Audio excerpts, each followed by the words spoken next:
So, where we last left off, our newly found group started their, I guess their for in-player characters, the first day on the job, but for everyone it was like a day like any other. One of you woke up very rampantly hiding an altar, which is just a desk. It's just a desk. It's fine. It's fine. Totally not an altar with a ritualistic dagger that you sheathed in a very hidden part of the back bit of your cloak. But that's nothing. Definitely not a bowl with dried blood on it. Totally not. Also, receiving a new book and then being a bit curious as to who left that book, and being a book that you read when you were a child, maybe. Probably teenager, but yeah. Possibly. Another one, it was waking up in their hab block, getting a message from their handler. For one of you, it was coming out of stasis and monitoring the environment around you. And for one of you, it was waking up in your guild house while someone was throwing something at you. But each of you got ready with your day. Some of you witnessed the brutality of Megacity 1 when it came to certain people who are unfortunately dealing with the crystal cough or pox mist, a magical sickness that works similar to how miners get ill when they're, exposed to multiple amounts of certain materials in the air and aerosols. Freddy, I believe, handed Zeus Freddy, being Nancy's character, handed over a nice security board to Zeus to get information. And Zeus, being the most obvious, no longer a sneaky boy moment, plugged it in and found some interesting information, I believe. And some revealings about Mineshaft 5. As the rest of you were working or gathering information while working, Freddy went off to go and see William, a Dwergar deadbeat who breaks a lot of promises for some reason or another, but Freddy found out why.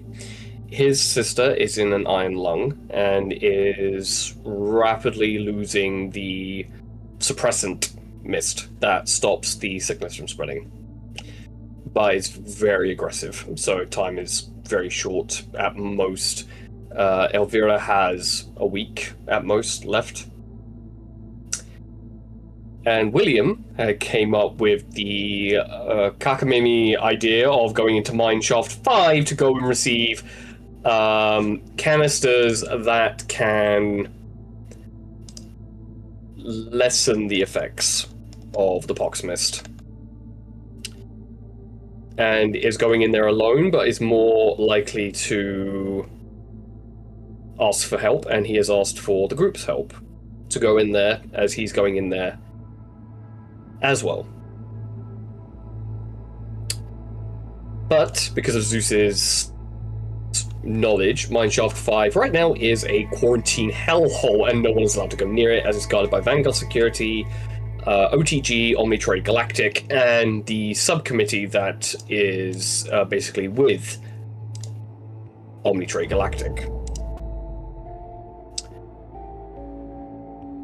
Additionally, on top of that, William has offered anything to everyone, on whatever they want, whatever they desire. He can attempt to get it or will get it outright, come hell or high fury.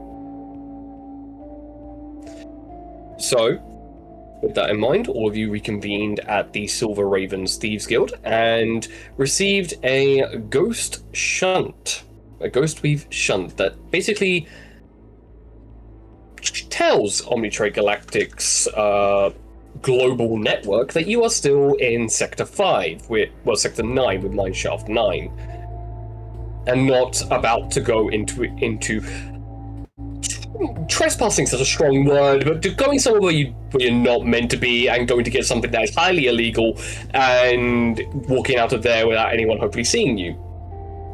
However, Zeus made it very clear that there is the presence of a contaminant, i.e., dregs. Some people who have been unfortunate enough to deal with whatever contamination is being sifted out of that zone.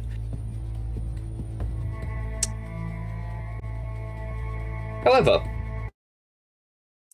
you will have to then very quickly go back to Mineshaft 9. But, Amberly, let's start with you for a moment.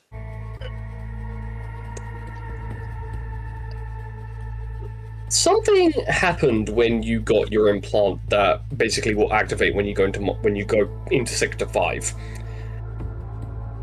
You stopped feeling that psionic pressure that your Inquisition is known for.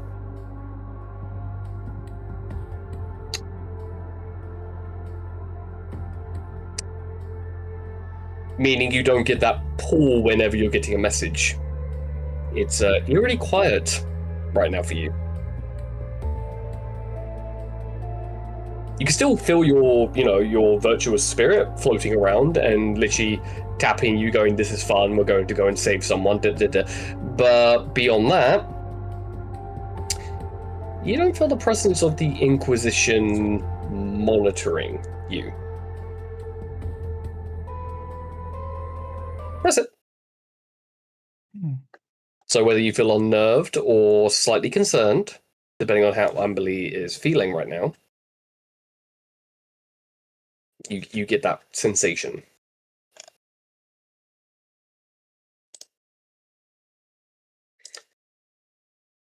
However, you all continue, and you all finish your daily work, getting effectively what is the equivalent of an Omnitrade Galactic IOU, and feeling your debt go down slightly by maybe a day.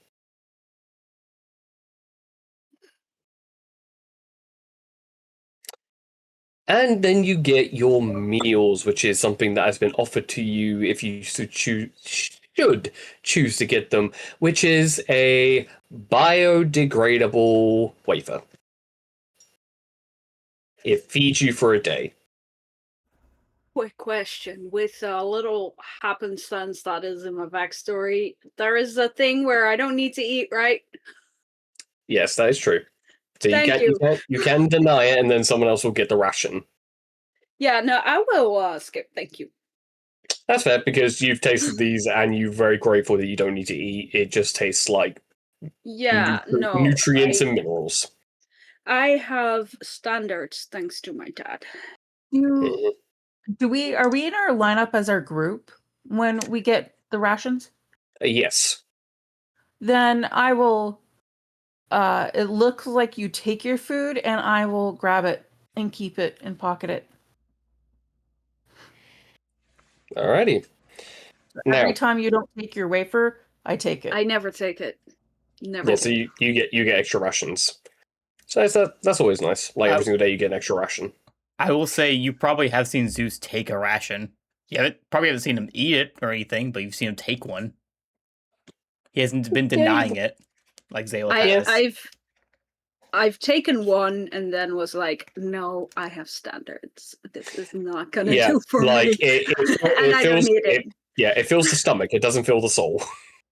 No, which soul? Whatever fragment you have left. Exactly. I will pass then the rations along to whoever our unit feels needs to purchase them for some reason or another. You can kind of like a stockpile for our group that they can use it for other things. Yeah, that's true.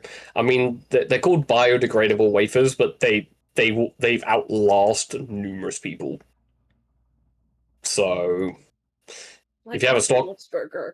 Yeah, if you have a stockpile, that thing's not running out anytime soon. Some people occasionally just don't work and need food, and we have what they need. Yeah, you already saw someone basically doing the whole, like, I was saving up extra rations so I could get my kid a wafer cake in the previous session. Yeah. However, as you return, you will get a notification on your heads-up display because the ghost weave shunt is turned off right now, so it doesn't get picked up by anyone until it get revealed that one guild has this, because it would be a free-for-all and a bloodbath if anyone figured out that the Silver Ravens has this piece of technology. But if you get a heads up of I gave you the name, Freddy, so I'm gonna look up the names myself. That Taido, the Grung technician, basically informs you of what you will need to get, because they're not going to get it for you. You need to get your own gear.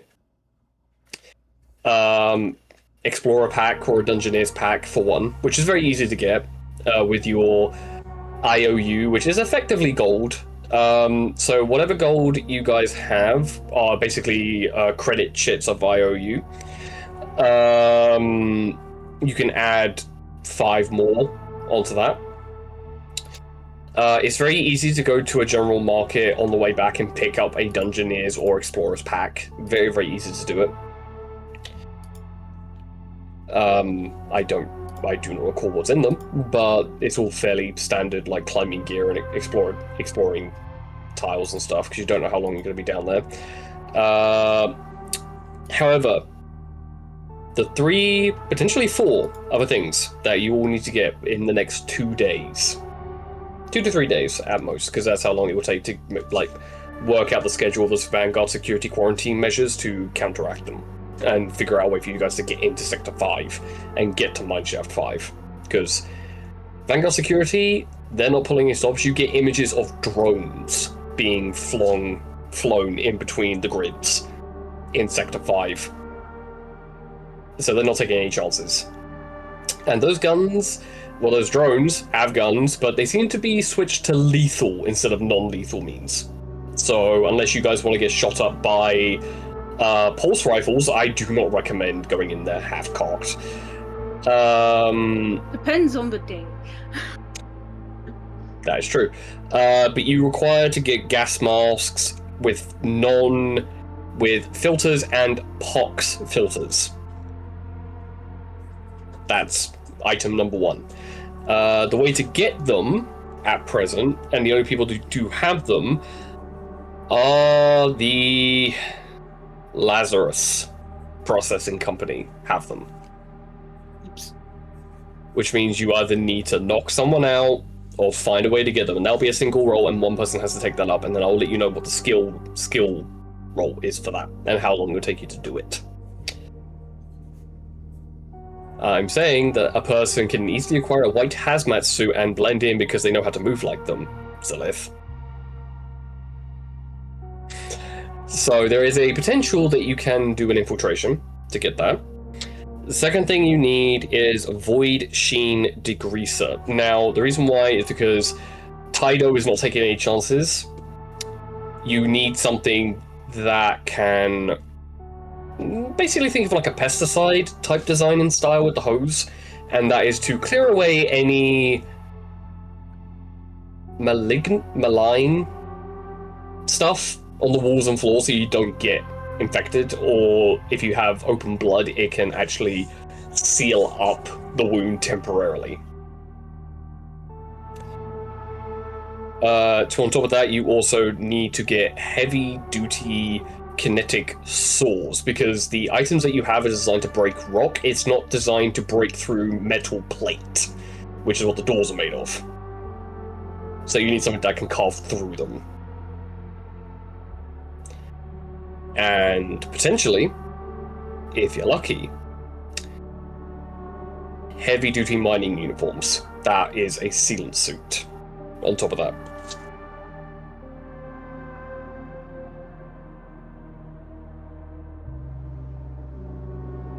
And a docket to that, which is for Freddy specifically, potentially going down to the Cypher Black Market to see if there's a way to get temporary firearms, should you require them.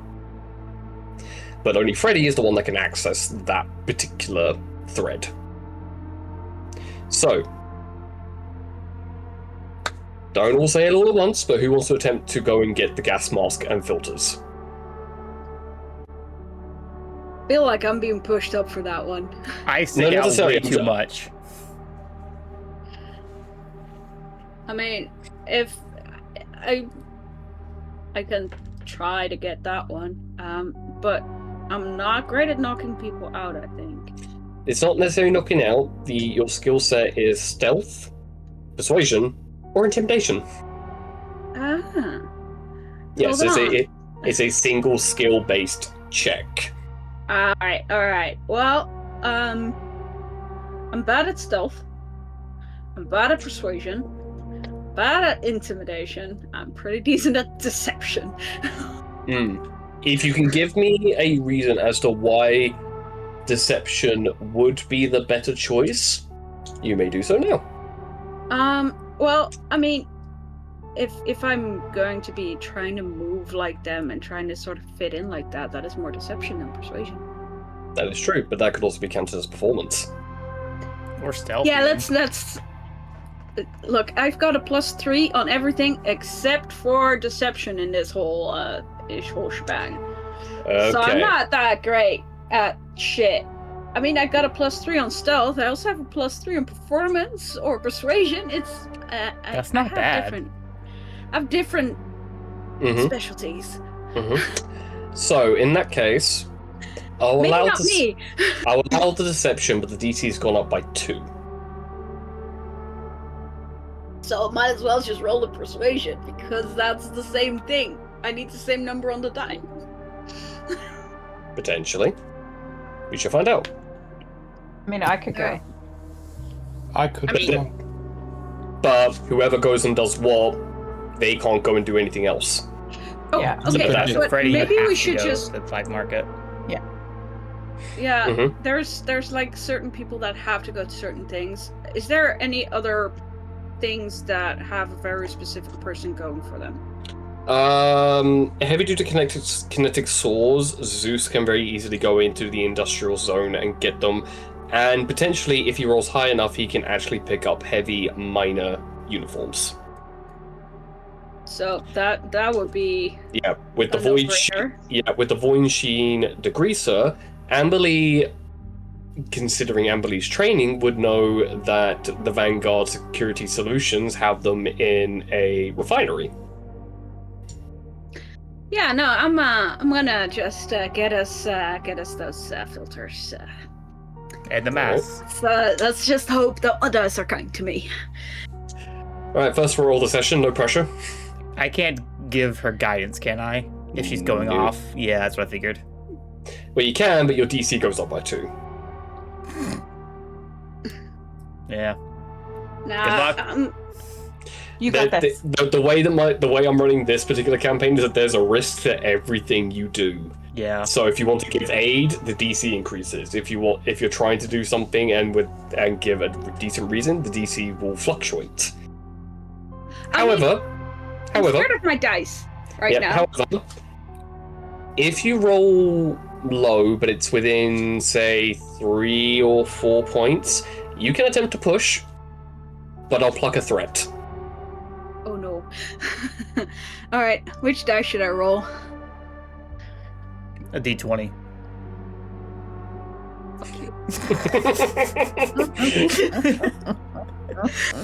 You're saying that like I haven't been playing D&D for 10 years.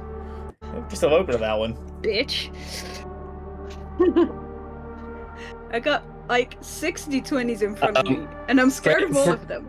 For anyone who be listening, we're all good friends, okay? That bitch was with love. Yeah. Alright, I got one. What'd you roll? It makes a grand total of 10. 10. Okay. You can attempt to 5. push. Yeah, I'll do that. All right. We need those things, right? We can't really do this without. So If you walk in, you'd have to be holding your breath the entire time. For those who need to hold their breath. For those who need to hold their breath. right. So can I then make like the little side decision that if I can get away with only 3 or 2 for the people that really need to breathe, because I don't think Zeus needs to breathe as much. I don't Zeus need to doesn't need- breathe. Yeah, Zeus doesn't need to breathe. You don't need to breathe. William The other- does.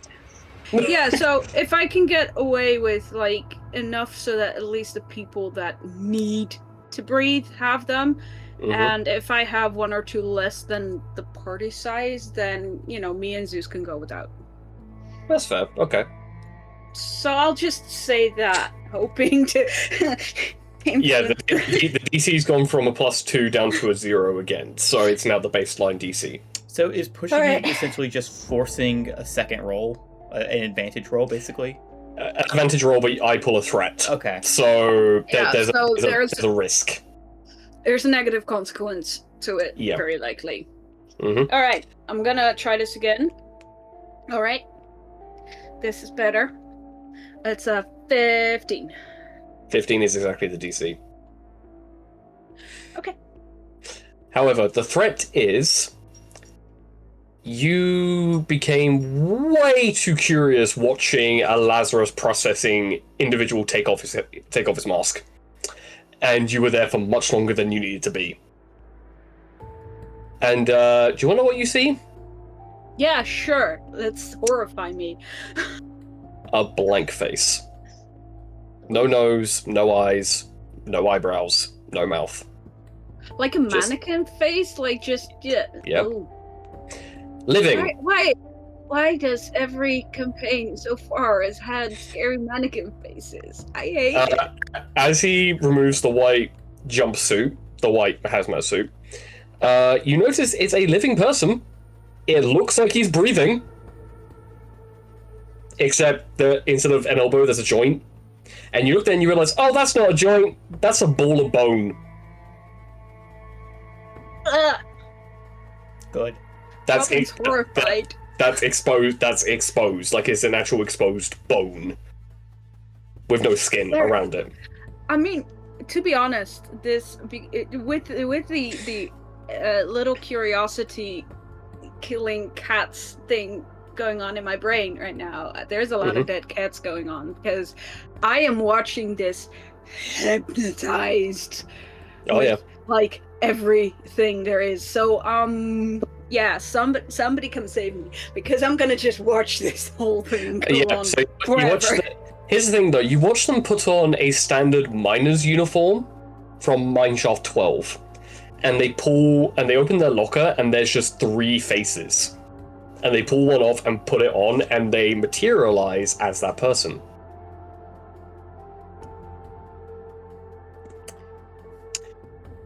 And it comes a horrifying realization. This is what snaps you out of it.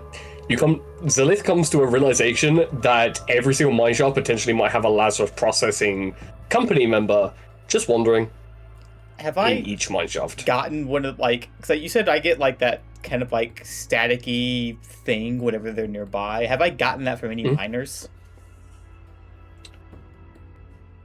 You have, but unless Zilith tells you, you don't put 2 and 2 together. Yeah, I doubt I put that together, but it just be like that's Yeah. weird.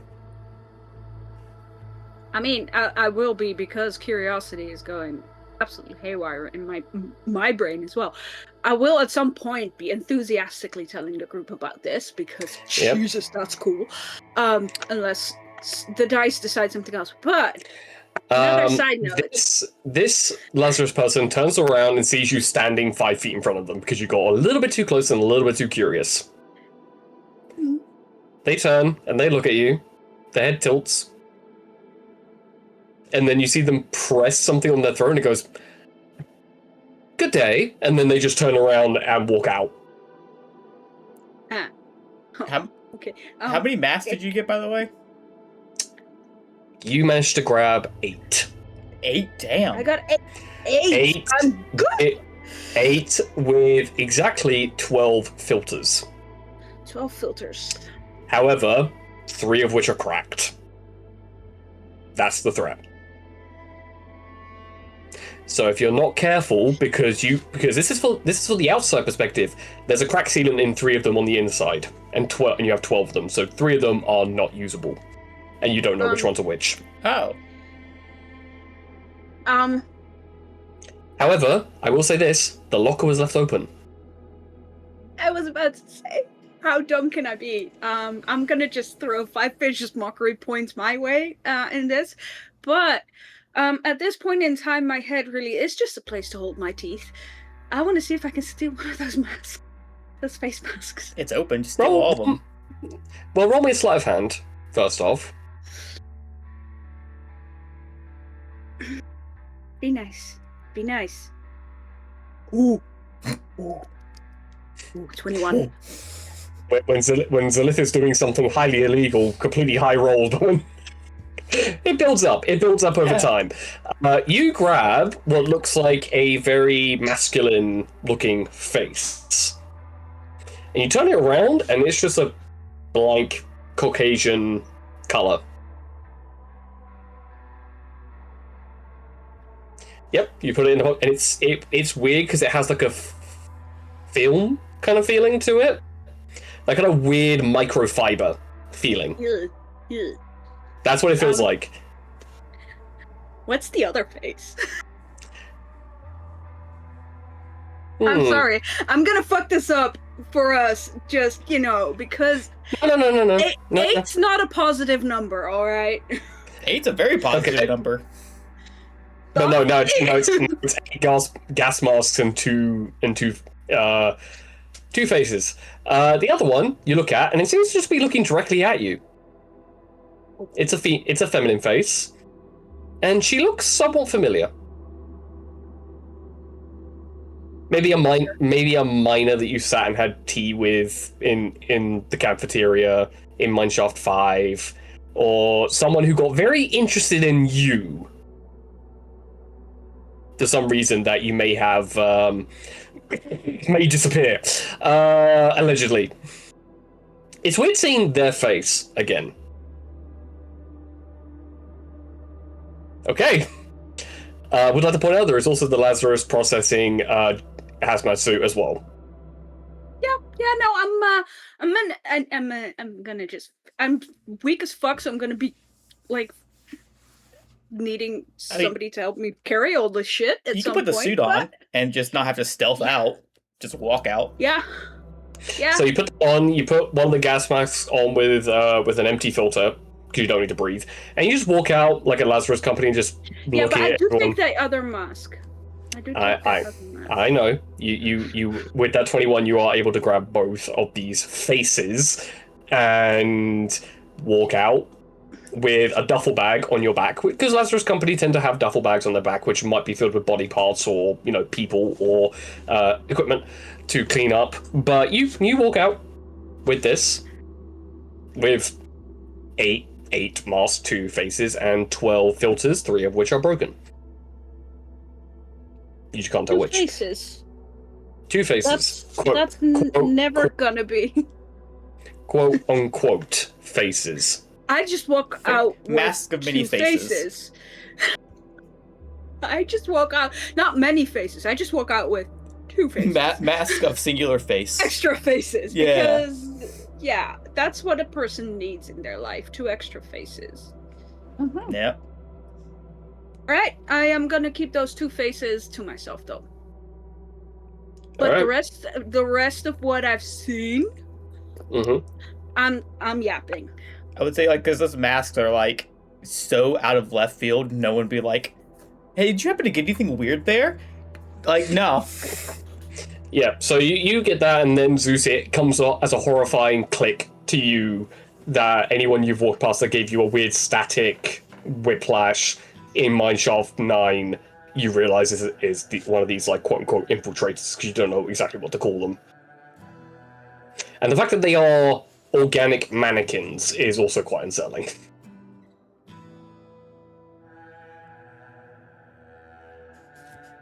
So, there's that. But at the exact same time, Zeus, speaking of which, the heavy-duty kinetic saws and potentially the heavy mining suits. Yes.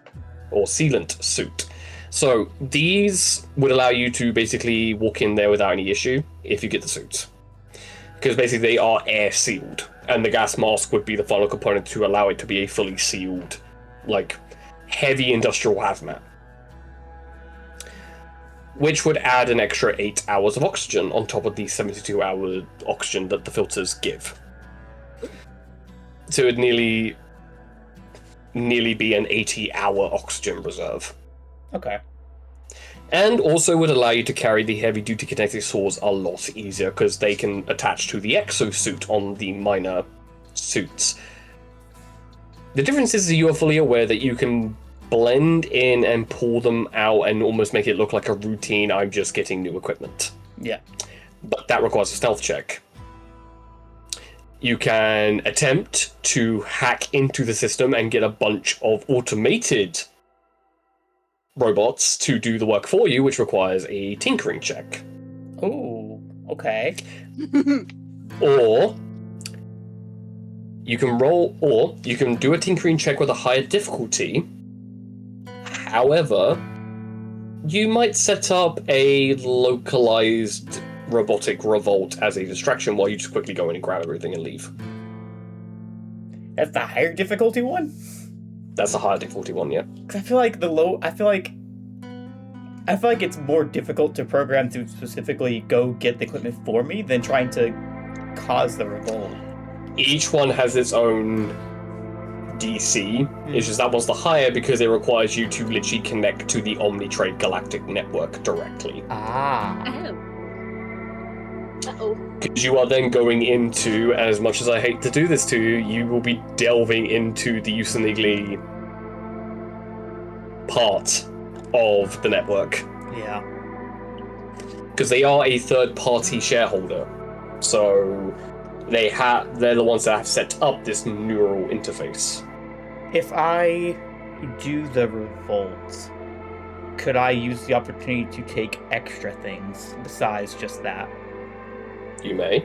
That's what I mean, like you can go in and grab Yeah. stuff and you have time to do it. Yeah, I was thinking I could get more than just required. You could potentially I get the equivalent. You can potentially get the equivalent of the Dead Space plasma cutter on top of everything else. What would the Tinker's check be? Is it just intelligence plus proficiency bonus? Intelligence and proficiency, and you are allowed to guide yourself, so you can add a D4 to this. But the problem is, if you are connected to the network, there's a high probability that will also add to the DC as well. So, because you are connecting to a network, that will flag up any magical disturbance. So there is that risk.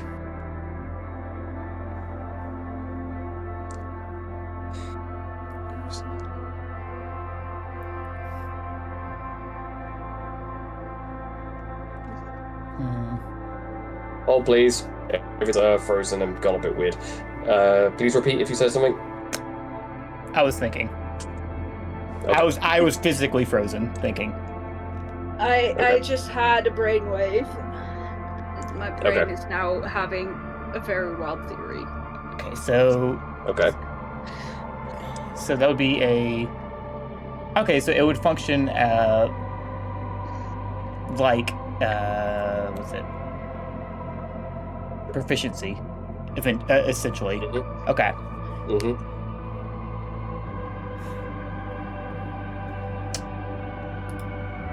I'm gonna go for that one.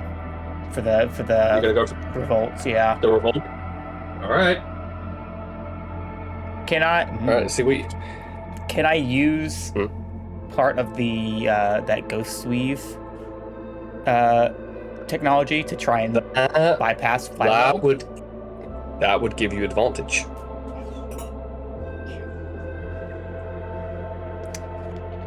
Having these tools is a good thing. Yes.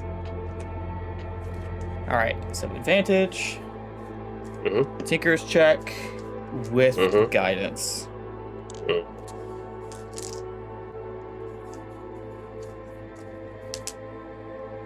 Thanks.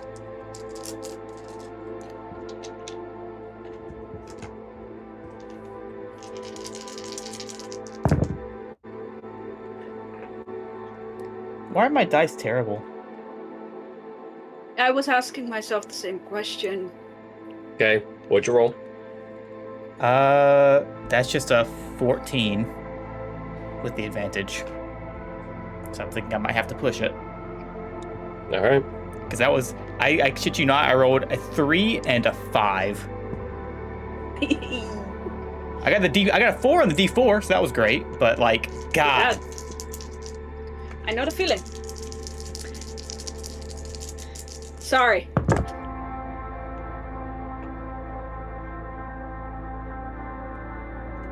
Interesting. Okay, Ryan, what'd you roll? 13. It went down. Okay, what was the original? The original was a 14 total. 14. Okay. This time I got 1 higher on the D20, but I rolled a 1 on the D4. And you did push. And I pushed. Oh, God. You didn't meet the DC either. Mm-mm. So I'll say this: you do manage to succeed in setting the revolt up. However, you do accidentally trip the automated defense turrets, and they immediately go haywire and start shooting everyone. That's more of a distraction. That's a distraction. Yep, in one of the Vanguard security barracks. Oh! 2 sectors over. You then also trigger a self-destruct sequence, and you hear a slight explosion 5 sectors over. You accidentally cause a cascade in the network that then you have to remove yourself very quickly because you feel an AI security software rapidly going to where you are. What the fuck is happening? Yep. However, you do manage to set off the revolt, but the threat is that an AI was very much aware that an artificer was in the network. Yes, and now they are going to be more cautious in the future. Potentially, yeah. And you hear from a heads up from Tydo, "What the fuck, dude?"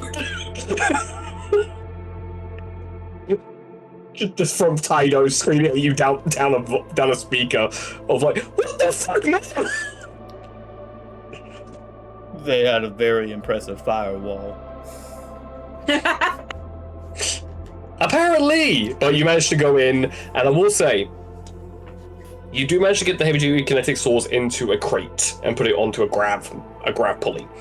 You do also manage to get several, at least 6 heavy-duty industrial miner uniforms, along with their actual attached visor, so you can actually trade it out between the visor and the gas mask, should that come up.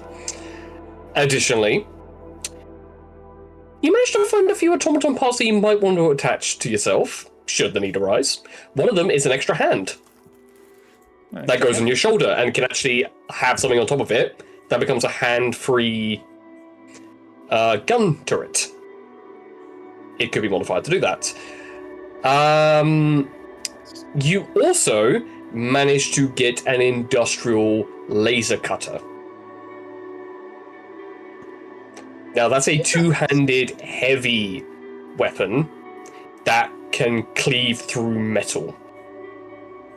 Because laser is a misnomer. It has 2 laser beams to point, and then a torrent of heavy, like, quick, you know, like a water cutter? Mm-hmm. That. In a heavy industrial format. You know, the kind of thing that's used to cut through foam and metal like it's not there. Yeah. So you managed to grab that. However, you are fully aware that all of this is documented and you didn't grab the undocumented pieces. That's the threat. So it's going to be very clear that someone came in and took everything. But to be fair, you don't have time to think about that. You're just like, okay, just going to grab those, just going to grab those, going to put that in a crate, going to put that in a crate. And you put another crate on top. And...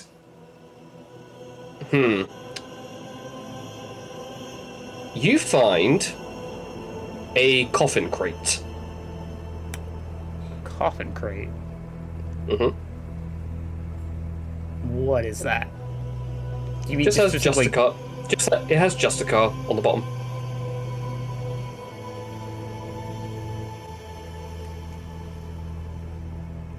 Is it sealed in any way? It's sealed, but you can have a look inside if you feel you have the time.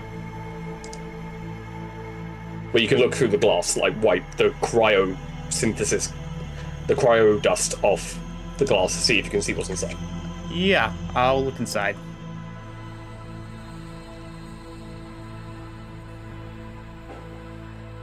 Okay.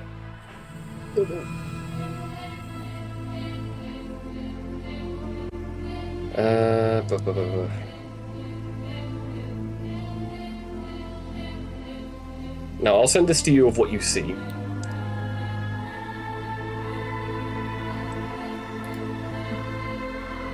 Because you're going to see this staring back at you.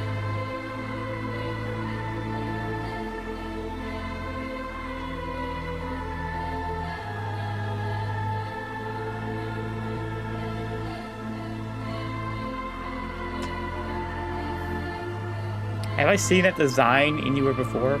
Or the things like that? Nope. But it looks like it stands at 6 foot, or just under. No other piece of clothing. However, you do notice 2 weapons, 1 sidearm, and then 1 heavy weapon underneath that. This is a self-contained equipment pod. Okay, so it's not a... Looking at it, it doesn't appear to be a warforged as much as it appears to be a suit. You're unsure. But you look down and it says Justicar 017. And then you look to its left, and it says Justicar 016, and that one's open. Open, and I'm assuming empty? Empty.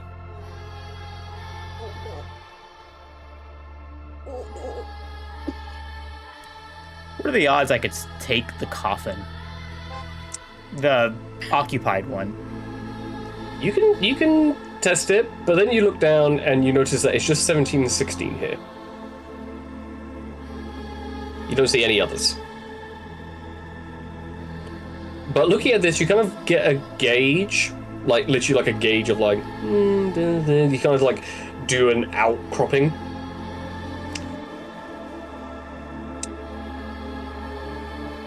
It could work. You could potentially lift it onto the pulley. It's not, because you mentioned cryo frost basically over the... Is it hooked up to any kind of electrical source, or is it just freestanding? Freestanding, self-contained.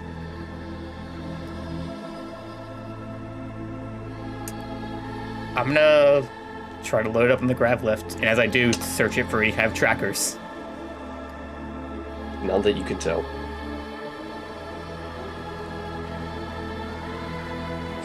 Hell yeah. Well, you know what? Give me an investigation check. I'm good at those. Although I should have Yes, been you good at a tinker's check as well. Tinkering? Yeah. Yeah. Can I give myself guidance, or would that raise the DC? That would not raise the DC, but it might raise the alarm. Nope. Just not gonna do that. There's a good roll. Dirty 20. Dirty 20. There is no trackers on this thing, and you realize the arrogance of no one thinking that anyone's stupid enough to try and take one of these, hence why there's no tracker. I mean, this does kind of debunk the Zeus is the sanest of the bunch. Yeah, you know, just taking a walking Justicar, whatever it is. I just took 2 faces, y'all. Yeah, but you kind of gauge this, and you're kind of going, okay, and you kind of like, you angle it in a way that it will blend in with the other crates. While the crates actually act as camouflage. But you walk out with it. I was gonna say, before I leave, can I cause some destruction so it's less immediately noticeable of what I've taken?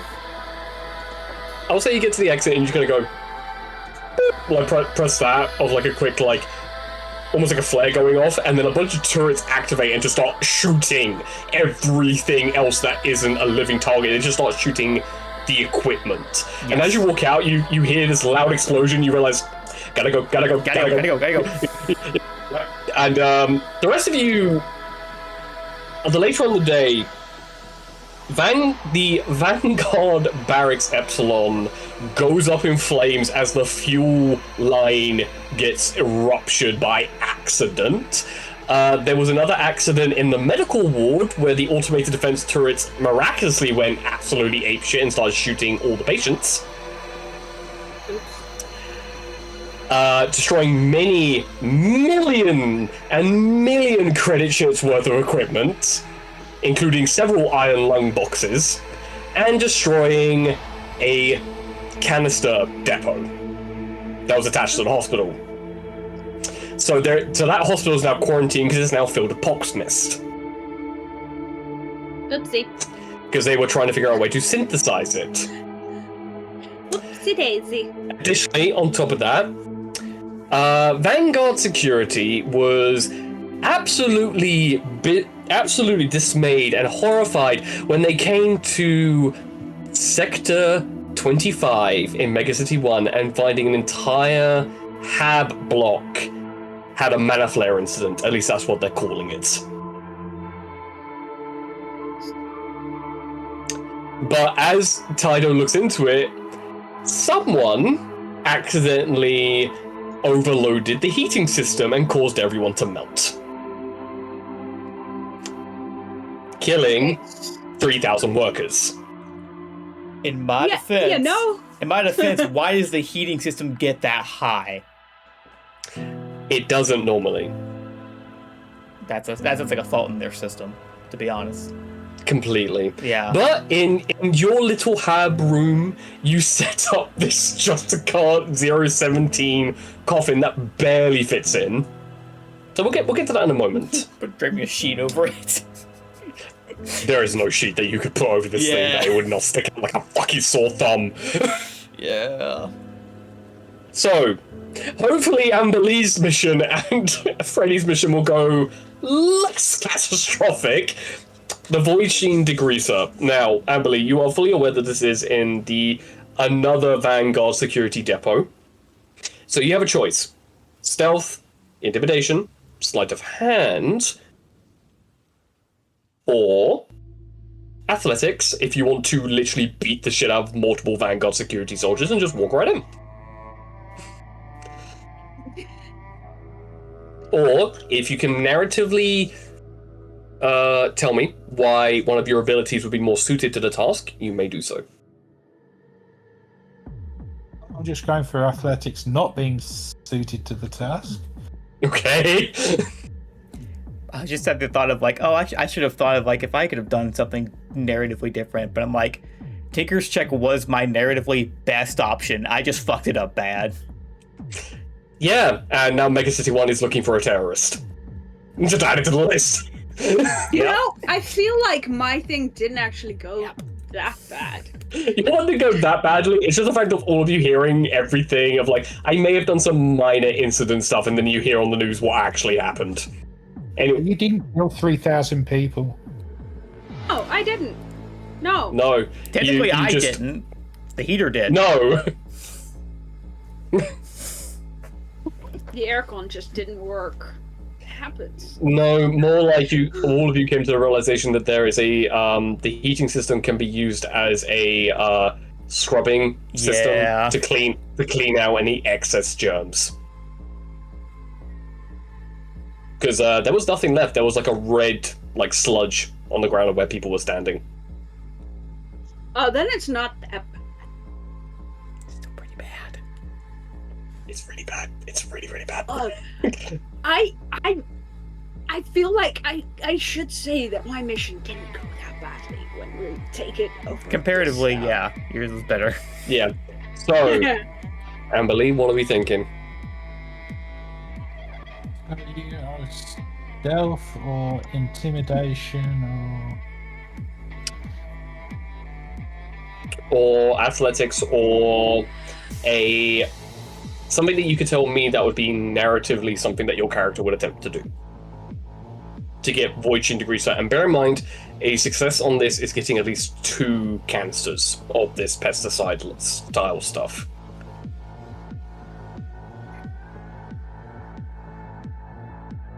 Somebody's gotta succeed on like natural 20 levels after what just happened to this.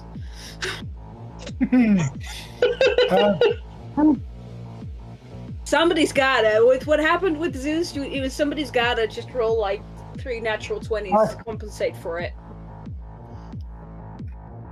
Well, I think it's going to be intimidation. Okay, fair enough. So go ahead and roll that. Nobody expects the Mega City 1 Inquisition. You're pulling that card! Amazing, okay.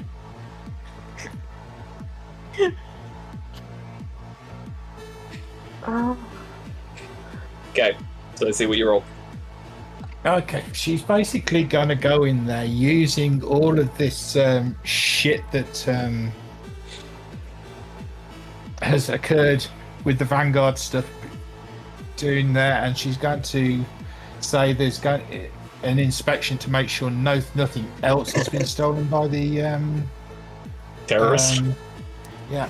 Hey, But nothing she's else. going to go in there sort of like My fuck up did help other people. Sort of like investigator for Vanguard. Okay. And she's just sort of gonna just stare unblinkingly at the person she's got to look at, and she's going to speak into their mind. Have the conversation is going to be in their mind as part of the intimidation. Right, okay, so what did you roll for your intimidation? Because this would give you advantage as well if you're doing the telepathic mind. Okay. Go on. Well, the first is a 1. Fortunately, the other one is an 18, which Okay. is intimidation. That's a 21. Jeez. You see this person go pale in the face and goes, I didn't really think a Psy-Core biomechanical scion was here. Yes, absolutely, Inquisitor, you may go inside and check our equipment. Should I notify the squad commander that you're entering? She'll just stare at him. Oh, right, yep, absolutely. And just takes a massive step back. And unlocks the door for you, and you walk in, and there seems to be an alert that goes ahead of saying there is a Psy-Core, a biomechanical scion that has walked in. Don't know level application, do not engage, let them have the run of the place. And people open doors for you. You quite literally just walk up, look at the Void Sheen degreasers. You see at least 5. You know you need to get 2 at most.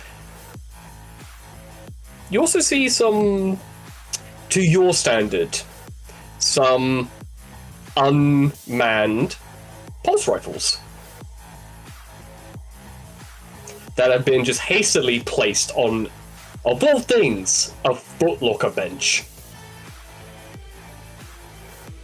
Unaccompanied.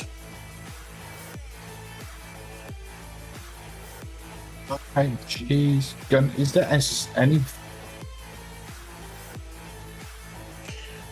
You can literally order this Vanguard security squad to help you load these up, and you can just do that, and they will help you with it. I will do. These Yep. pulse rifles and the. You see 2 of them go, actually, we were going to connect to... Okay. And you realize they are unconnected. They're quoted as a free agent weapon, meaning anyone can use them. You also managed to grab at least 2 boxes of magazines to them, so there's at least 3 clips per rifle. And each one houses 60 rounds. That was 5 rifles. 5, you managed to grab 2, because 3 are already coded to a Vanguard security member. You realize that you grabbed the 2 ones that were going to rookie, so these are like fresh off the assembly style rifles. They haven't been assigned to anyone yet. And 5 grease. Yeah, 5 Void Sheen degreasers. So again, these can be quick, like a standard healing potion to heal like a wound, but it's temporary hit points instead of actual hit points. And they can clean up any maligned, like, flesh on walls, or try to bring a warped magical area back into real space, basically. So they are very important to where you're going. Going to get them to carry it all out for her, and then she's going course. to tell them that she was not here, They're all nothing. and that any communication of her presence during the investigation will mean that they will be included in the investigation. Okay, so you see all of them like nodding and giving like a salute. Each of them are giving a different salute because they don't have a salute that they can do, but they all acknowledge of like, you were never here, we do not mention you, and you are not part of the investigation that's occurring around Mega City 1 right now. And you, in like 3 duffel bags on a grav lift, you just, as soon as you get to the point where you can leave, you immediately go around the corner, and you have successfully walked out with 2 unmarked pulse rifles and 5 voice-chain degreasers. Pulse rifles with ammunition, I might add, as well. So how many clips was that? It's 3 clips per rifle, so there's 6 clips in total, and each one houses 60 rounds, but they are, like, micro. Like, the clips are the equivalent of Mass Effect thermal clips, so but they're not very large, but each one houses, like, 60 rounds. Yeah. So, not big, but the pulse rifles are kind of like miniaturized railguns. So, they shoot like a machine gun, but they hit like a fucking truck. If they're in semi-automatic, because they have semi-automatic or full auto, there's no burst. If they're in full auto, then it's like a flechette gun that's being fired, like, rapidly at people. But I need to do a stat for them, because they're technically classed as a magic item. So I'll need to put them in there.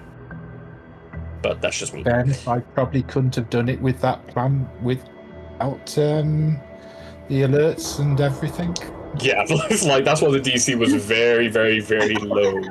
Because the DC became very, like, it started helping everyone else out. That was the plan all along. Why? Yeah, why did totally. we start out with him then? Why did I have to do it the difficult way? To be fair, you left as you started hearing all the stuff, and it occurred to you that you could have just waited like an extra 5 minutes, and you would have had added ease. I could have stolen more faces. Well, now that you know that they're in there, You know, it's so tempting. want to go back in. Right. That leaves going down to the Cypher and their host, Black Market, in the Undercity. And this is going to take Freddy the better part of a day, because it is a long way down into the crust of the planet. Yep. But Taido gives you the specs, and additionally, on top of that, of what they're potentially hoping you might be able to get for them, because, you know, side hustles and all. But Beckham also informs you that you're looking for, because none of the ciphers have names, but you're looking for host 95. That's the contact. Okay. The hosts are the ones that, the hosts are the speakers, the ciphers are the doers. So you enter and you see numbers. You realize that they followed like the sector zones. You realize, wait, host 90, fuck's sake, and you realize you gotta walk like 2 hours to sector 95 to find the host. Yeah. All the while, you know this location, you know the zone, you know the score. Nothing on you that's valuable is showing. Absolutely nothing. Because if you have one thing that's valuable and you've seen it happen of random, like, higher up, people coming down here, flaunting up their wealth, and they leave with nothing but their underwear. So, as per normal, she's just kind of got like a utilitarian and fatigue type blackwear. Mm-hmm. But instead of like her like weapons being on the outside, Mm-hmm. she starts like before she goes down, she's like, fuck this. Takes off her jacket, makes sure she's got all her weapons neatly tucked in, and then Mm-hmm. she's like, ugh. And she's probably heading down about the same time everybody's leaving, and they just Mm-hmm. watch her go into her mouth and start clipping something Mm-hmm. and clipping other things. Mm-hmm. She goes, yeah, okay, that works.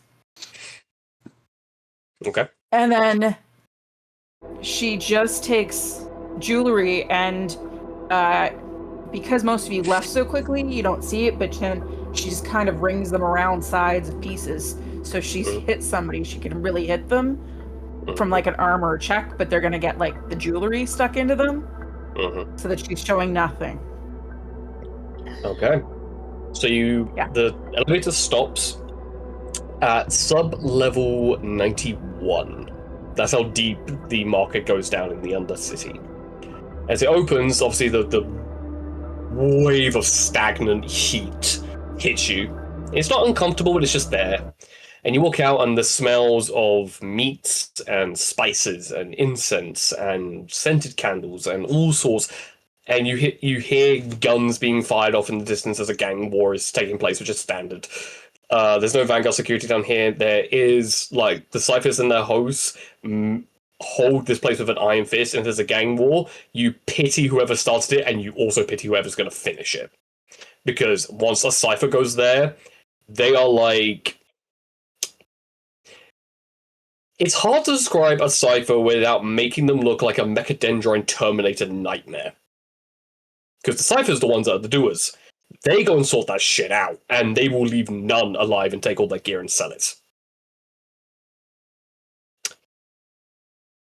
Like, if I had to put it into perspective, they're like a TX-100, like the female Terminator with the liquid outer shell and the metal exoskeleton. Yeah, kind of like that. Except you've never seen anything under the hood. You caught a glimpse once, and it looked like a human skull as a helmet. Pinky. Or their own skull. You're unsure. But it's not something you want to see on yourself being on the other end of. no. But you make your way through. The music is very like menagerie style. There's people screaming about various different weapons, new drugs that are being developed, new stuff that's being made, new things being created, and stuff that no one has seen before, even though you know for a well that half of it is fake. But you very quickly make your way through after 2 hours of walking, and eventually make your way to Sector 95. And you don't know what Host 95 looks like, but as you walk through, you're kind of like, this is getting nowhere. And you turn around, and you just come face to face with a long black cloak with a black manta-like fish dome with one giant red eye, and just has 95 engraved on above the eye. I was looking for you. You come seeking assistance. Yeah. We're looking for some stuff. This way. And he turns around, and you hear this like piston moving as he turns around almost like fluidly and just starts gliding into one retrofitted hat block, which is like 4 of those cargo containers into one building. Alright. To be fair, this is not unheard of. The hosts don't like talking to people. They prefer machines. They really don't like people. So when they have to interact with someone, it's very begrudgingly. So they're very to the point. Yeah. But you walk in, and normally a host comes with like 1 Cypher, 2 at the most, but you're seeing 5. And you see one of them is like on the roof, like literally clicking across and pulling a canister out, twisting it and putting it back in. And you realize that this whole entire place is designed to move. Like you're seeing like giant tree trunk like legs that can easily pull this thing up and just start moving it like a turtle. You see anti-material rifles, you see anti-tank weapons, you see landmines, you see grenades, you see a flamethrower, which is very, very uncommon. You see a cryo thrower, which is basically an ice flamethrower. You see what looks like the equivalent of dragon scale armor that you, from your time to die, is not fake, and that's rare. You see swords, you see bows, you see crossbows, you see shotguns, pistols. This is like a giant armory where everything is littered everywhere. But there's structure to the collective chaos in the room. Like, you see one Cypher is using I would say fingers, but the fingers are in 3 different pieces, and there's tiny little, like, pincers coming out and attaching, and almost doing, like, brain surgery on what looks like a grenade and twisting it open, and you see a live piece of plutonium just glowing in a blue light hue, which is very dangerous, and they quickly, like, cap it together, twist it, and put the mechanism very gently inside a grenade. You realize, oh, radiation grenades, that's lovely. Helpful in the right situation. It is, but also could level, like, half a megacity if it's put in the wrong place. It's a war crime grenade. Yeah. You see, like, it depends on what it is that you're looking for, and bear in mind what it is that you have to barter with. Because, Taido gave you an information credit chip that might get you in the door. Beckham offered to hand over 1 ancient rusted knuckle duster set, which can at least get you a pistol. Sable, on the other hand, because you represent the guild in this, because you are the speaker right now, so your words hold weight. She has said that all you need to do is offer a Chris Tech. Chris Tech. Yeah, Crystek. Did we know where Freddy was going? Nope. Okay. I was gonna say I could have offered something, but if I didn't know, I didn't know. Yeah. Now, a Crystech is a concentrated magical crystal from someone's lung. Highly, highly dangerous and extremely illegal. That is something that the hosts always are after. But that's what Sable's offering. So it depends on who you wish to bring, well, which item you wish to bring forth as a getting in the door, to then allowing you to trade with them.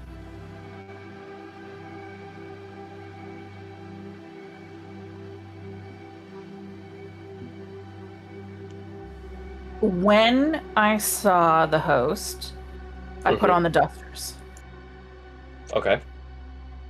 I've had similar things on my hands before, so they just feel comfortable, so that it's very clear that they're there, not hiding cards. And I have the chip in my hand, and I offer the chip. So you see it's a weird leathery rubbery glove that comes out and just places that for you to place it in that hand. And then it turns into somewhat liquid as you hear it slotting into place and they begin to scan its contents. The eye lens goes green slightly. You are permitted to enter. What do you wish to barter? I have a couple of items. These being one. And I have something else. But depending on what's available depends on if that other item is available. If you tell me what it is, it will determine what will be open to you.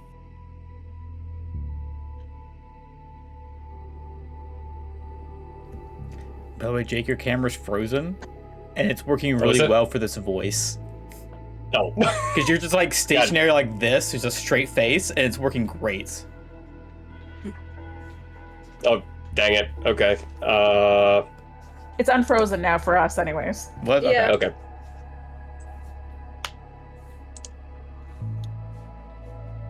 Hopefully this will switch it back on. Discord's been a bit weird lately, so Yeah. hopefully it will continue to There we behave go. itself. Yep. So, do you reveal of the Crystech crystal? Bear in mind, it's about 5 centimeters by 3. So that's a fairly large one. Wait a second. Oh, let me see if I could find it. You gotta hide everything on the way down here or the vultures take it all. And I start patting myself down looking for something. I'm like, she said it was something like a Chris Tech thing. All the ciphers stop moving. I'm like, sorry. It's been a long day. I'm a little tired. And I just keep patting down, and then Your humanoid concerns are no determining of mine.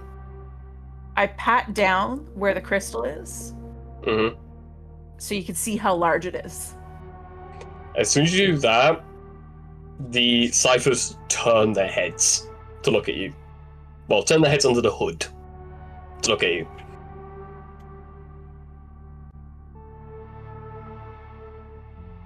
Accepted for barter.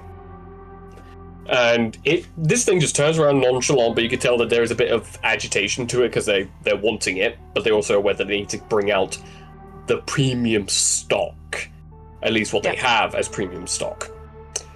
Because obviously you see pulse rifles, so you see rocket launchers, grenade launchers, and all that. However, he presses a yellow button on the wall, and you see the floor goes down.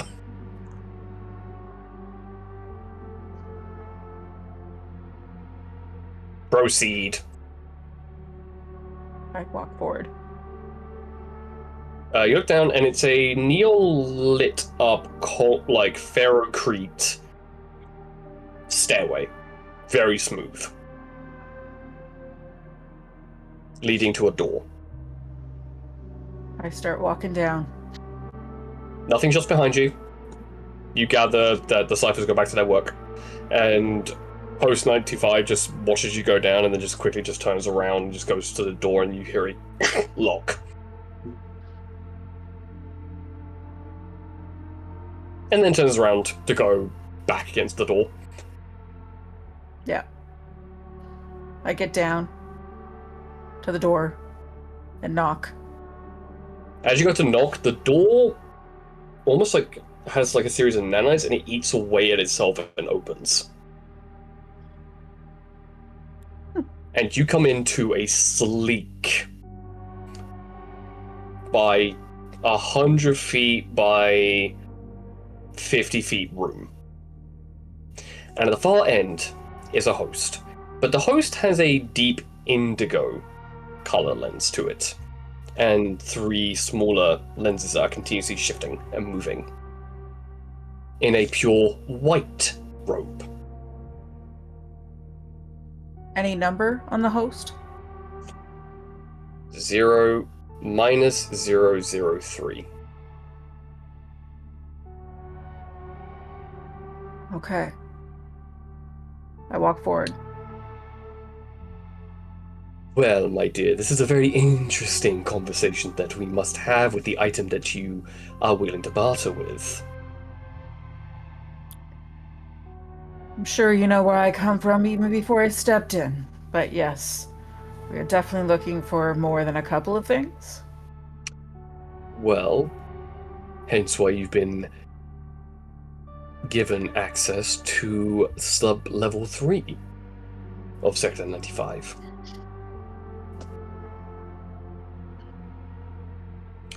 And as you look around, you notice some of these weapons. There's a literal, like, harpoon launcher that is an explosive in here. There's twin blades that when you throw them, they act like boomerangs. That are highly vibrating frequency throwers. You see a sword that is wrapped up as a chain whip. And you also see a bracer with what looks like 3 claws that come out attached to it. I handle the esoteric items that require the caliber of that barter. Do I know specifically from my grouping which ones they are looking for? It depends on if anyone is looking for a particular firearm or blade that they wish to use. Because I don't know if anyone would be aware of the particular type of firearms that they could particularly wield, or for one of your sorceress's items, she seems to like knives. That's much you gather.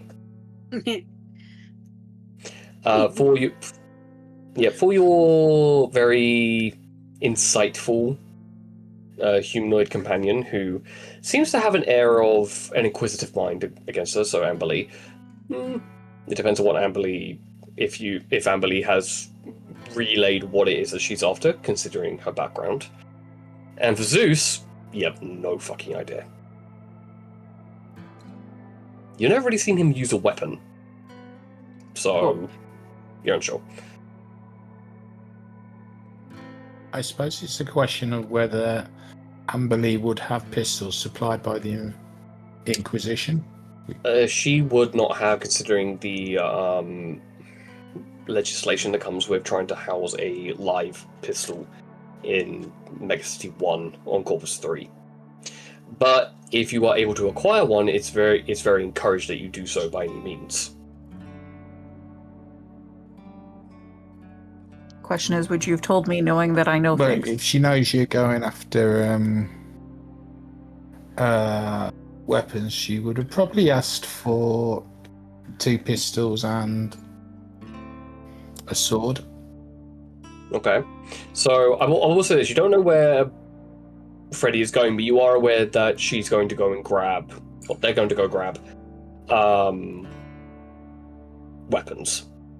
So it depends if you have any particular requests. She would probably ask for a brace of bolt pistols and some intimidating sword. Alrighty. I mean, I'm always happy with more daggers. Okay. So a stabbing implement.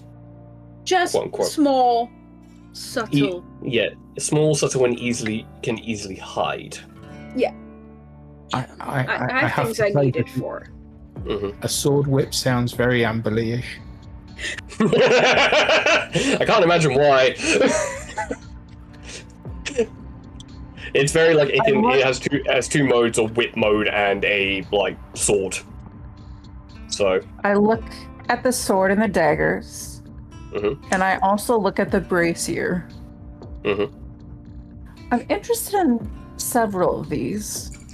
And this individual raises a hand with the same leather, rubbery style glove, gestures, and you see they float over in pieces and then land at the table. And they attach themselves together, and he picks up the sword. This is what you would class as a chain whip. Now, the reason why it's in a sword position is because if anyone wishes to stab and then click the button, it will tear through someone very quickly. And if it is, as you can see, and this person, they sound feminine, but you're not entirely sure just because of the vocalization in their term.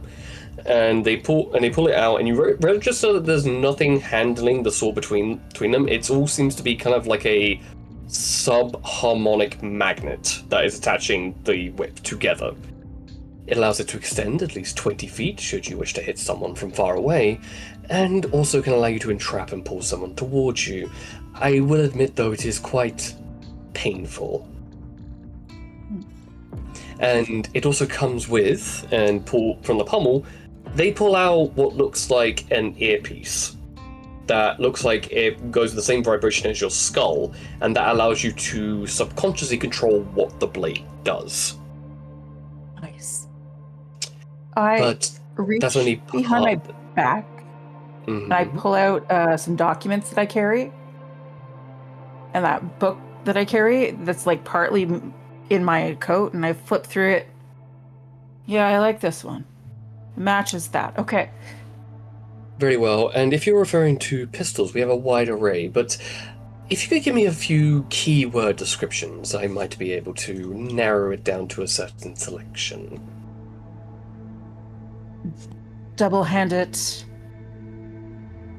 Not noticeable pistols. Double-handed, not noticeable. pistols. Would these pistols need to have a kick or be more silent? Silent. Then might I suggest the Mark III cavity inducer? I'd like the sounds of it.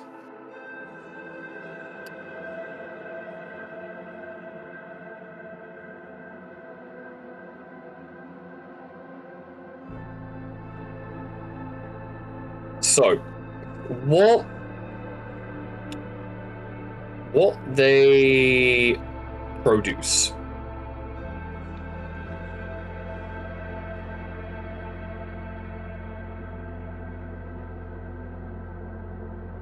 Two pistols they produce, and I'm going to send this to you because obviously this what they look like is very copyrighted, so it's going to be sent. I'm going to ask very plainly that these don't get shared into the public sector, but it is going to be in the side chat for everyone to look at.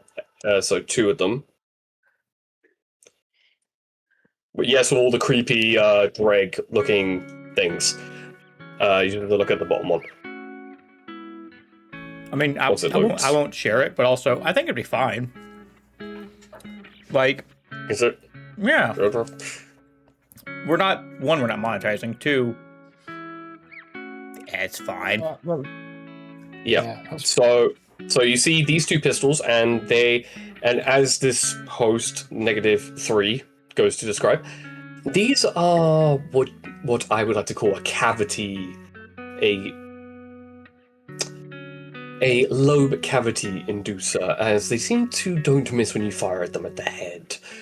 They are rocket-propelled bullets that, when aimed and fired, are guided by the person's eye line. Additionally, on top of that, it has an inbuilt silencer to reduce the noise. But you can't exactly reduce the noise of the explosive that embeds itself in the person. Ouch. All right. I like this.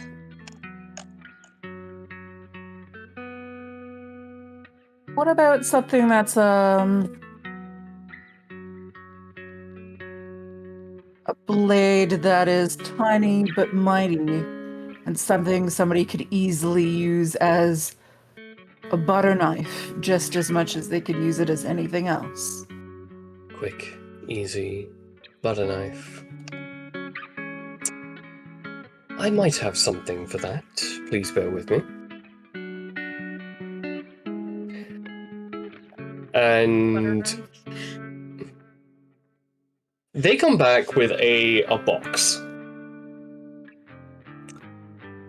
And as they open the box, they go, the finest cutlery for any kitchen. And they pull it open, and these are not butter knives. These are full-on, like, Silito knives, like the very thin with a slight serrated edge for added, like, tearing of flesh. And there's two of them. Now, these have an interesting little gimmick to them, if I may. And they pull them up, and they look very beautiful, very elegant, very elvish in style and design. And this host -3 throws them, and as they go flying, they don't hit anything. They go stop, and then they come back to their hand in a 60-foot range. Perfect. I will admit, these are known as Drow Assassin knives. And they do come with a complementary various different neurotoxins that can be embedded into the inside of the sword. Well, knife, I shall say. And additionally, on top of that, and closes the lid and pulls up the second one, and there is one Bowie knife. This one is more for the up close and personal. It's a little bit heavier, I grant, however, well, and a training dummy comes out, and they pull it up, and they stab it as hard as they can, and you watch as they press a trigger, and you hear this tick, tick, tick. It's a air knife.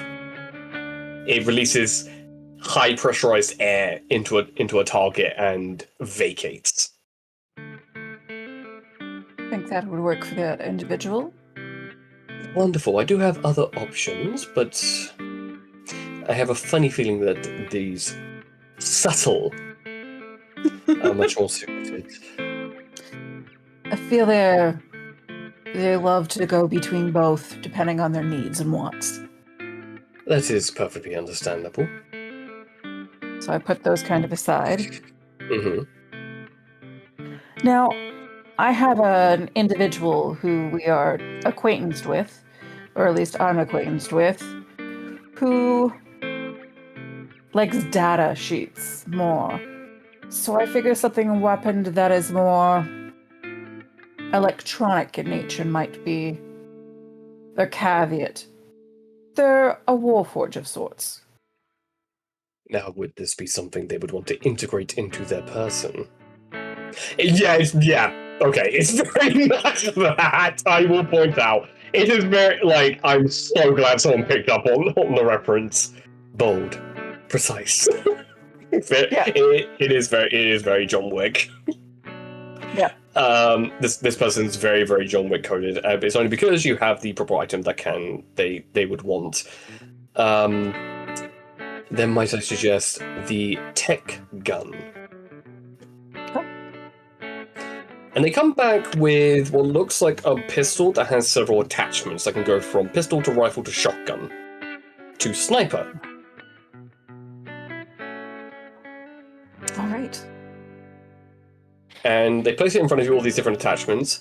Now, this can be integrated into a Warforge and makes it visibly invisible to any sensor that wishes to scan them for weapons, because it will look like tech parts inside your Warforged friend. Additionally, on top of that, what it fires is quite ingenious, I might say. And they pick it up and they fire it at the dummy, and you go, doesn't seem to do much, until you hear this slight whirring sensation. You realize it fired a high-pressurized syringe needle into someone and is burrowing into what would be essentially a spine. Now, if enough of these are fired in one single location, and it fires, and you see more of these needles going in and literally spinning their way in, almost like a dentist drill. That's the size of a syringe needle, one of the thinnest. And for my acquaintance, well, you haven't shown you inkling towards weapons, but you haven't seen the best part yet. And the drone turns around, and you see that it has formed a nanite control unit on the base of the spine. Now I enjoy this.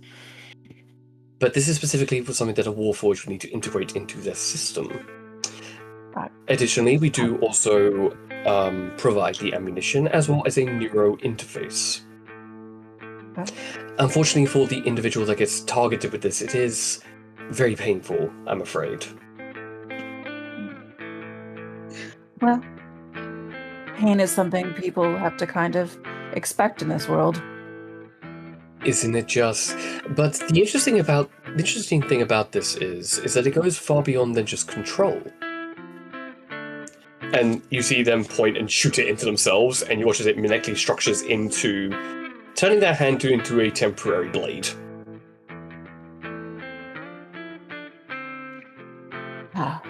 Well, I enjoy this. I hope they all appreciate it as well. I do hope so as well. And they place that down. Now, you've mentioned all your companions, but you have not mentioned you. I put the book down, and I slide it over, and I flip to an area that's all very old drawings. Extremely old, slightly faded. And she's pointing out to stuff that is in that category. I sent you a message. And she points to a category of... She goes, I think you might do stuff like this. That... But I'm the type of person that likes to,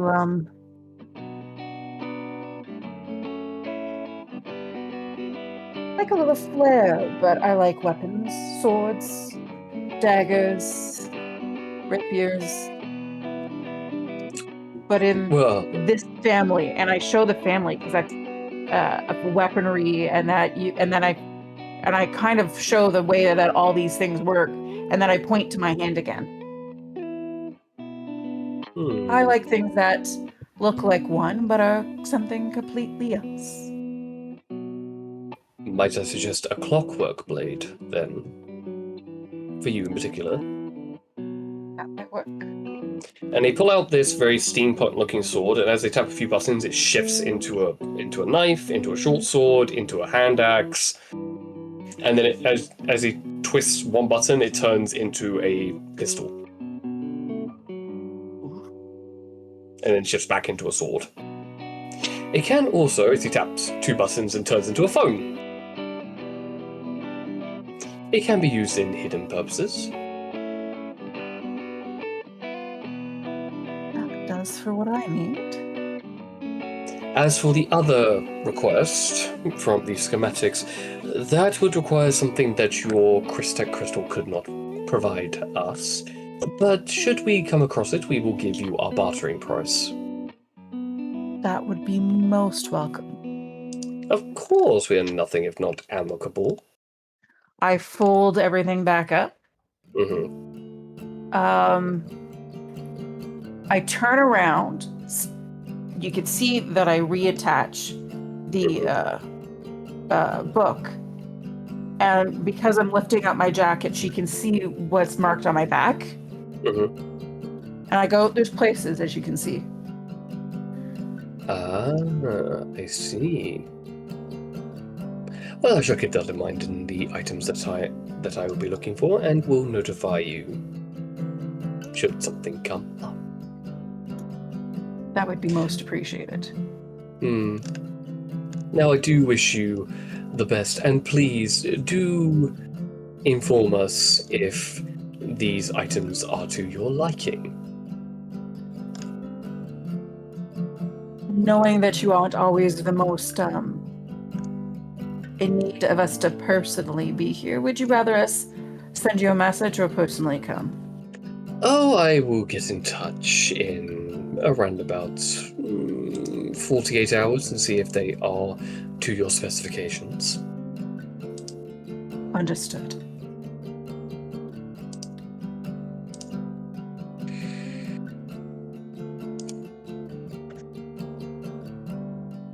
And I wait till I get permission to leave. Oh, you may go and take your items with you, please, and leave the Crystech crystal over here, and a containment device appears. Yeah. I put in the containment device. I start picking up all the other weapons. Mm-hmm. And some of them I'm putting into cargo. Yeah, well, they hand you a very nice, very nondescript briefcase. That as you open it, it opens up in multiple different sections, and you can place the items in them, almost like a memory foam container, and they slide back in, and you can close them. Perfect. Close the bag. So, oh yeah. And then I work my way back out. That's going to take you the rest of the day to get you out, Yeah. to get out there. However, Zaelith... I do leave the duster knuckles on, though, Yeah. so that I could punch a couple people on my way out. Oh, that's easy. That's easy. You get Like, into a it's few... just like the person walks in my way or looks like they're about to touch the briefcase, Mhm. and then a hand comes out, and I just, like... Yeah, you get into like 1 or 2 fist fights until ciphers with the number 95 on them. Literally, you watch in slight either amusement or horror of them ripping someone to pieces before looking at you with a ghoulish rictus grin caked in blood. I appreciate it, and kind of just... I mean, I will say, like, a kind of a hello to a couple people that I know. Oh yeah. I'm sure it doesn't seem like a hello to some other people, because, like, some people, like, she gives them, like, they've had the last time they met, they had a fight or something, and she'll kind of hit them really hard, and they goes, hello, and then walks away. Like, it's just And they also punch you really hard on the shoulder. Goes, yeah, hello to you too, asshole. Yeah. It's very clear that where she comes from, and it's like they all kind of have that same. Mm-hmm. She will probably pick up like the odd thing that she knows that Sable or Taito need, but with like wafer chips that people who haven't eaten for a while, hey, do you have this or that? So she comes back with stuff for them, but she uses the food as like a little bit of a bartering. That's all aside from the host require down here is barter and bargaining. That's the You use my food for that, huh? I do. You have given multiple food wafers, so this is not the first. However, as all this is transpiring, with the chaos and commotion that's happening, Zaelith has a bad idea. Yeah, but you sneak back into the Lazarus plant. Hell yes. Stealthing away with the hazmat suit and gas mask on again and being able to blend in quite successfully. As curiosity drives you in this moment. Very much. Yeah. There's little else going on in this nut-sized brain. Except curiosity. But you go from one locker to the next, to the next, to the next, to the next, and find various different faces of people that you may know or may not know. You don't know, and you don't recall, and you don't really care. But it's interesting. It's not exactly what you're looking for. No. But you don't find your own face here. At least not in this section of the facility. Yep. Nope. Okay. Well, my question is, how deep do you go? How big is the chaos? It's big enough that you could make it down at least like 2 floors before you feel like you're in over your head. I did a lot of chaos. yeah. Somebody exploded shit. Yeah. No. I'm not the danger here, so come on. They say I'm scary. I'll go further. I'm not stupidly fearless in this moment, but curiosity is stronger than a lot of fear right now. So yeah. Curiosity is dangerous, y'all.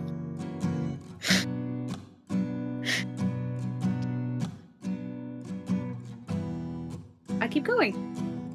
Okay.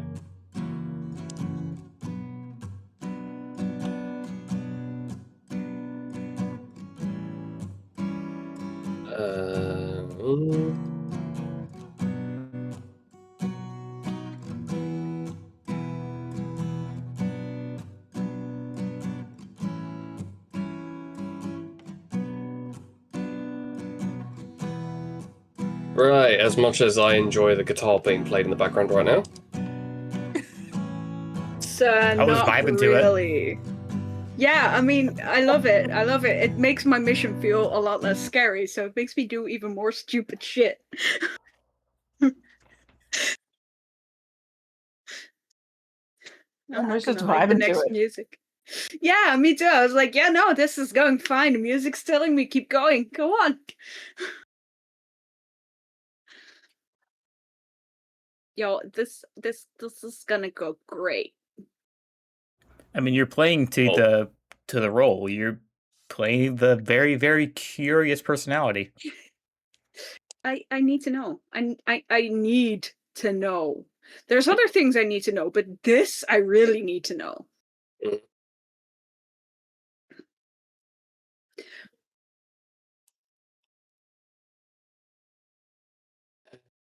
Ay.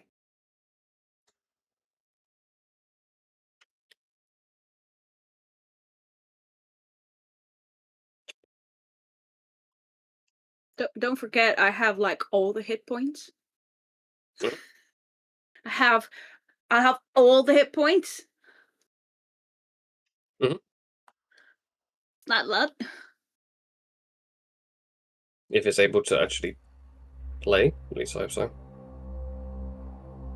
We don't need dark and moody music. We can just go back to the guitar music that doesn't build up a lot of tension. Like this music is immediately making me nervous. Can't imagine why. For me, I'm not hearing. Yep. So you climb down. Yep. Going down 1 floor. Except 1 floor feels like 5. Perfect. Keep going. Yeah. And level 4 feels like 20. Ooh. Until you get to floor 2.19. Sounds like my lucky number. Maybe. I've been rifling through every single thing to see if I can find my face. No face or so oth- far. Or other faces that really go like, ooh. If I find a face that's just speaking to me, I'll take it. No, not anywhere in the public level, like ground level. No, but that would be too easy. Yeah, obviously. But you manage to sneak down, and you see weird things of like what looks like a soul register. You're like, okay, not exactly what I'm looking for. You see one circular dome that looks like it's several fragments floating around one fractured catalyst in the center. Again, not something you're really looking for. I'll come back for that later. On another Maybe. curious day. Yeah, but it's not what you're after. No, today my curiosity is going a different direction. Yeah. You get past the first floor, and there's experimental stuff. You walk past the periphery, and it's not really on your intrigue, but the periphery of you don't register how these guys get made, and you don't see body parts Frankenstein being sewn together by nanites, and then the person coming alive screaming bloody murder, and then their face getting pulled off, like literally pulled off. And then them silently screaming with their jaw open but nothing's coming out until they go absolutely placid from insanity. And then a neural socket gets embedded in the back of their skull. Sounds like fun. Yeah, but it's not. My It's thing? not. But it's not. But it's also not your, focus or Not my priority right now. No, it's not my kink right now. Yeah. Then you go past another section that is several floors of what looks like clone vat tubes. I mean, you've always heard that clones get made here, and now you're just like, oh, it's confirmed. Okay. No one has my face here, but. Yeah. No, I'll keep going. And they seem to be filled with some kind of viscous crimson liquid. Well, now that does pique some curiosity. Okay. Is one of them accessible? They're all accessible. You just have to press a button and one will be pulled down for you to look at. Okay. And does it open? It doesn't, but you look at it and it says gestation 2 months to go. Nutrients delivering. And you see pieces of a person getting pushed into the clone vat as these guys are fed previously failed clones. Ooh. And you Okay. just look, and you just turn, and you just see a grass field filled with the same vats getting the exact same treatment. Okay. This is fun. However, for you, you feel a bit disheartened and disgusted because there's no flair, there's no ritual to it. It's all industrial. Cold. Yeah, industrial and clinical. Yeah. Yeah. I mean, you got a bit curious to realize what they were doing, and you kind of went, ugh, just press the button and straight back up into this holding. there is absolutely no fun in this. No, it's they've sucked all the fun out of bloodletting. Yeah. So I'll just continue on. Yeah. So you go down a few more sectors, but to be fair, because you're stealthing, other Lazarus Project members and other people in hazmat just walk past you without any care in the world because you know what's underneath them, so they wouldn't even register that you're there, unless they give a register that someone's infiltrating their place, and then you have a plant of millions and millions of Lazarus Corporation members running after you in unison. So there's that, but that's neither here nor there. I mean, I have some other dumb ideas, but for now, I'm gonna just keep it casual. Okay. So you go into level 2 on the second floor, beneath, it's weird to you that they don't have like a negative, like a subsection, a sub level, but it's just like, it seems to be like in reverse. And down here as you walk down, the first thing you note, register, it's dropped 20 degrees. Even to you, that is saying something. And you register why now it's 10 floors.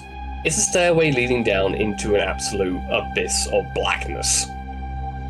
And there's a sound of dripping water that seems to be hitting a pool. Okay. Can I just listen? Is it actual water or is it something else? It sounds like water. You can't tell. There's no smell of like iron or anything that would give it a sense of anything else. I can see in the dark pretty okay. Mm-hmm. Very okay. Yeah. But even with that 180 feet of dark vision, you only see so far, and you don't see anything. Alright, I'll continue on. Mm-hmm. Because smart decisions have to be made. Mm-hmm. Curiosity has a need. It does. isn't a want, it is a need. Mm-hmm. So I will just continue. Mm-hmm.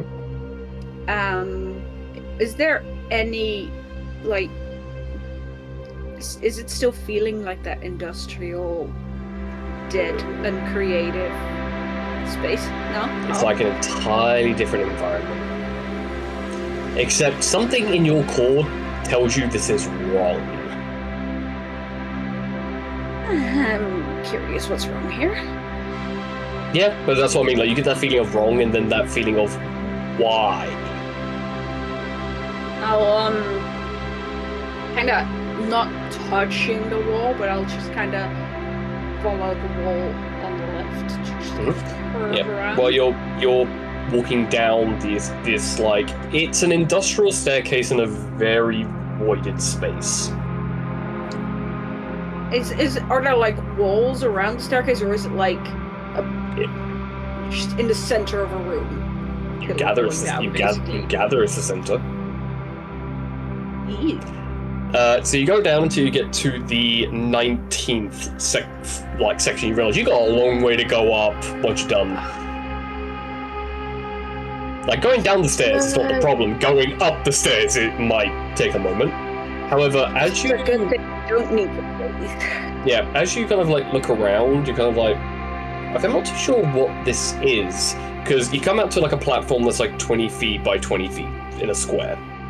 That's made of like a really strong kind of obsidian concrete, but you're not entirely sure what it is. And off the distance, you hear this something decoupling itself. Okay. I know magic ain't a good thing. Mm-hmm. But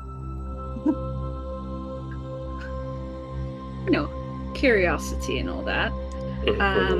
I will start up some dancing lights and just kind of like send out fireflies, basically. Okay, so these like red lights come out, and you register that it's water. Now, do any of them go down, like into the water, to sort of kind of like get like a gauge? First I just want to kind of send them out to just scan the room a little bit.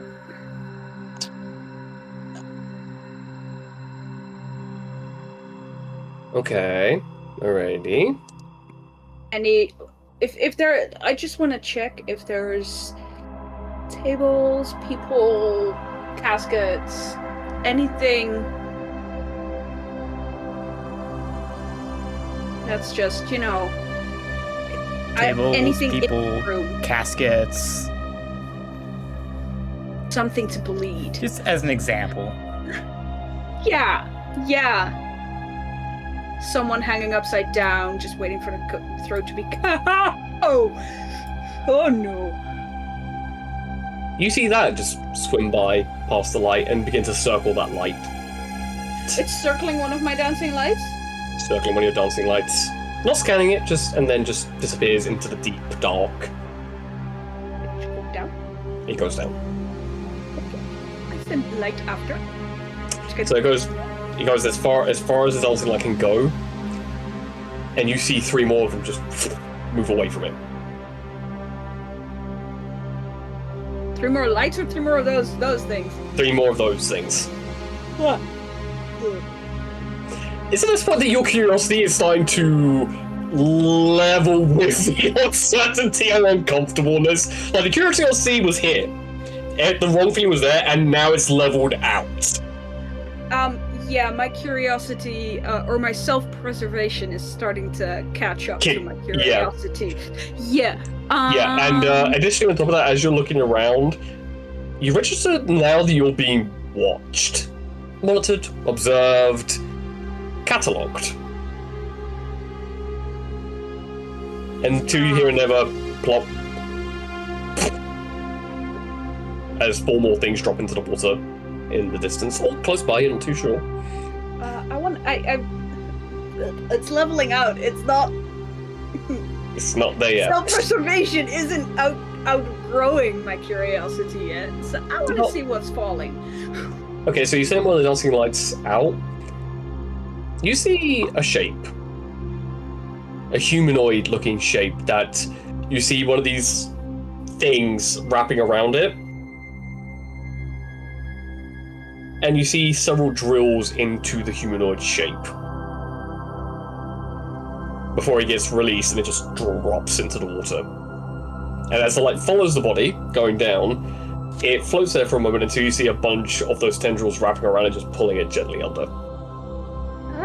Okay. As the light goes up, you see an upside down forest of humanoid body bags being hung by ankles. Do I get the sense that they are getting my toys empty, so to speak? Yes. Bitches. Do you say that loud? No, I'm thinking it out loud. Yeah. As you think it, you feel a ripple hit the side of the flooring. Think softly. Good note. Why would you think softly for us?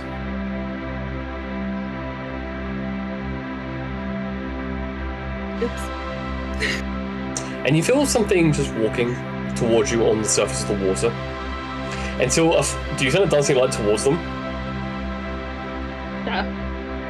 Okay, so you send a dancing light towards them, and you register that that those things are creating like a bridge.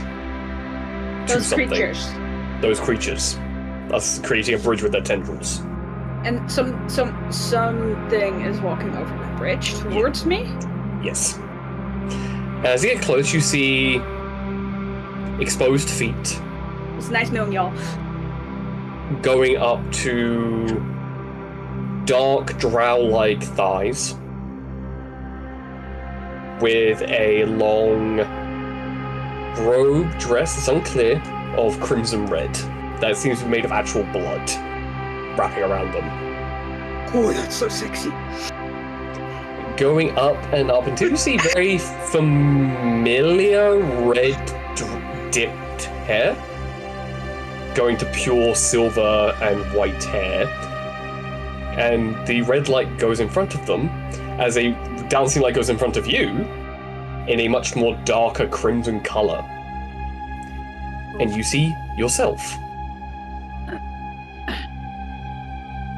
Well, I mean... We had to find something to allow us to speak with you, because you're the first living thing to come down here. As they take another step. And another.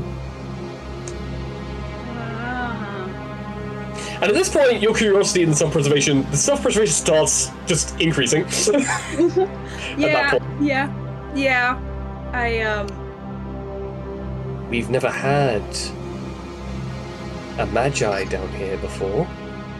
And at which point you see these sentient creatures raising their heads up, and you see like a sea of red lenses as far as you can see. They're all glowing to the point that you can now see the entire thing. And this is a 300-foot circle, 600-foot in diameter dome of these things, and there are millions of them, like a jellyfish. And down below them impaling something, you see a large brain. You actually see several large brains. That's it right now.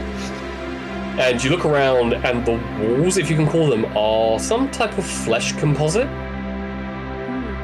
As you see those body bags being shunted up against the walls. And then the fabric gets released, and you see an emaciated corpse being absorbed into the wall itself, forming another part of the wall.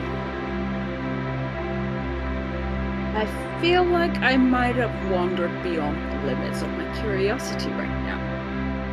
Potentially, but that means we have so much to talk about, Zaelith. And at which point your self-preservation goes, the self-preservation skyrockets. I also am aware of prey drive, as usually I'm the predator in these kinds of situations. So I also know that if I move very fast, I'm gonna be fucked. So I'm just trying to slowly back up towards the stairs.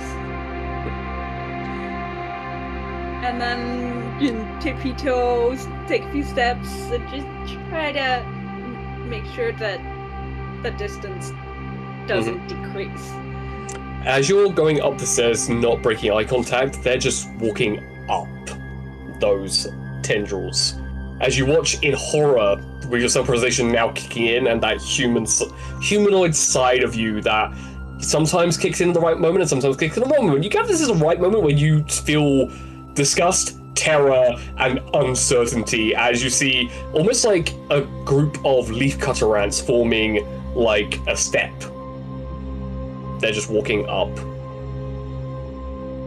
It is just matching your speed.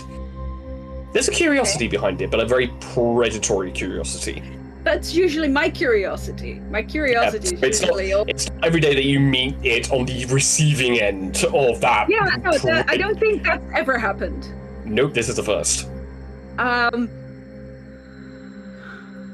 As it stops as you stop, continues moving up as you continue to move. Are you leaving us so soon?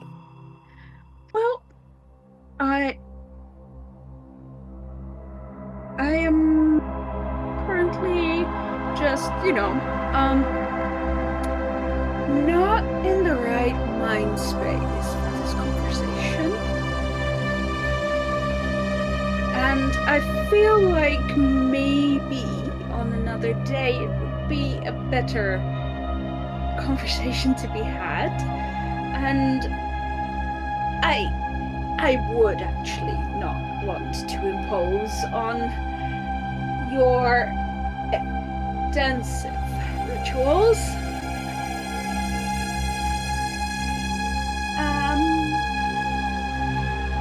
Also, you looking like me is really, really... That's a little more than I usually would want to handle. Really? Yes. But don't you want to know as they literally carve open their hand and blood begins to... I've done that before. Yeah, that has some cool effects. Yes. However, they show you and their blood is just pure black going out.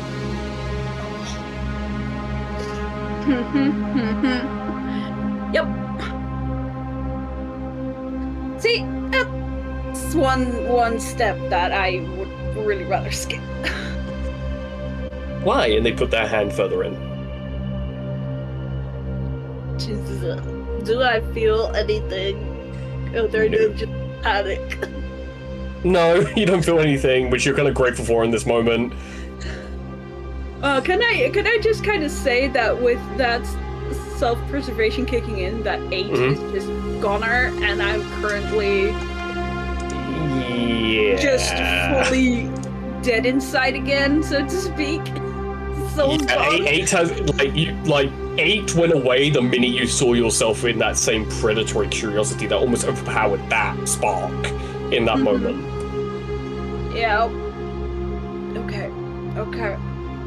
And at which point you just hear from multiple areas. But you're not leaving us so soon, are you?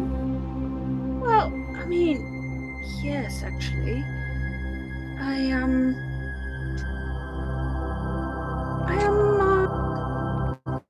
panicking. Shit! Character right now! Again, this is probably the self-preservation kicking in of Zealot doing Okay. this and stuttering and panicking because this is something she's not dealt with before. So what I'll do... Oh, fuck. please, why don't you stay and join us? We could bring you back better than before. Making you whole again. Oh! Pass. At which one she stops. They stop. Pass? Yeah. Last time I was whole, it was kind of not that good, so I would prefer to remain broken. In your $180 vision, you're either darting around while saying that, and you see those same creatures starting to get like a bit higher up, as if they're trying to slowly try to overtake you. You are bold to think that you have a choice. We will make you whole again. Now here's my question, how quickly do you start sprinting up the stairs? Hold on. I will actually first take my ornamental. No, I will not take the ornamental dagger. I will take out my very old, worn, basic dagger, and as I do that, I just kind of like do that same carve up my arm that they did, and as normal crimson blood comes out, I just kind of let it drip and then just fling it out and cast Blood Bolt. Okay. Make an attack. Yeah. This is gonna go great. Yeah. Yep, this is gonna go great. What's my attack modifier? What's my spell attack? Yeah, this is gonna be awesome. 12.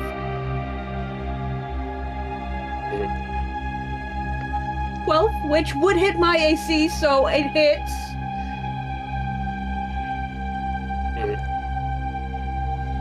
Right? It would. Wait, it wouldn't hit my AC. Well, it hits something. Oh, shit. Alright.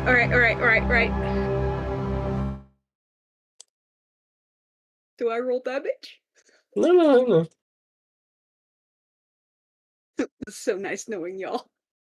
I'm gonna think of something. It's the No. it hits something that concerns me.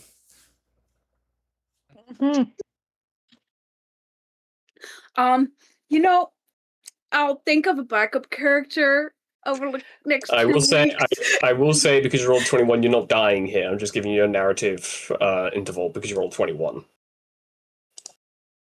Well, I mean, there's plenty of stupid choices to make that will kill me, so let's not rush into conclusions. Well, we shall see.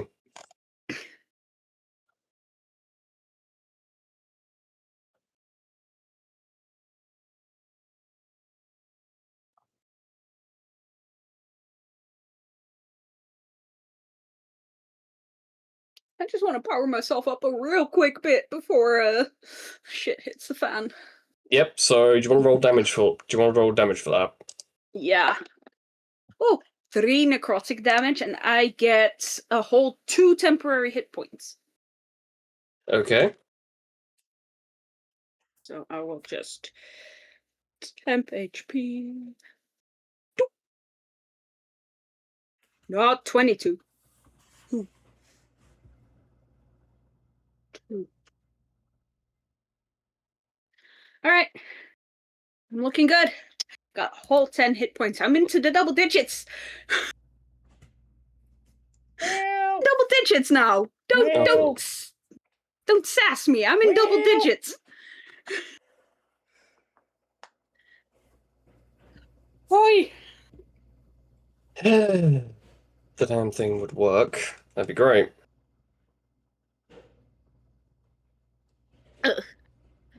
So I do that. And then I sprint.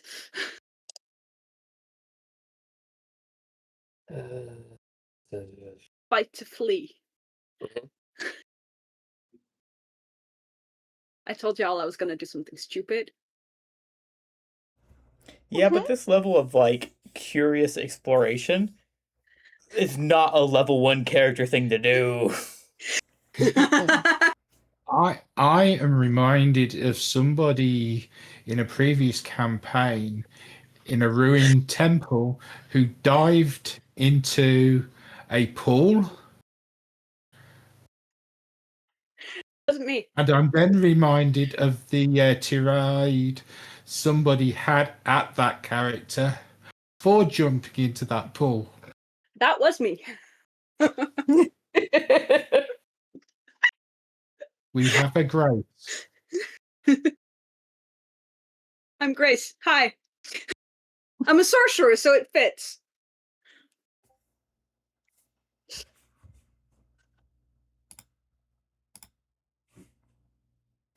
Yep. But nobody's gonna be angry at me because nobody's gonna find out. This is something I do not tell the group chat.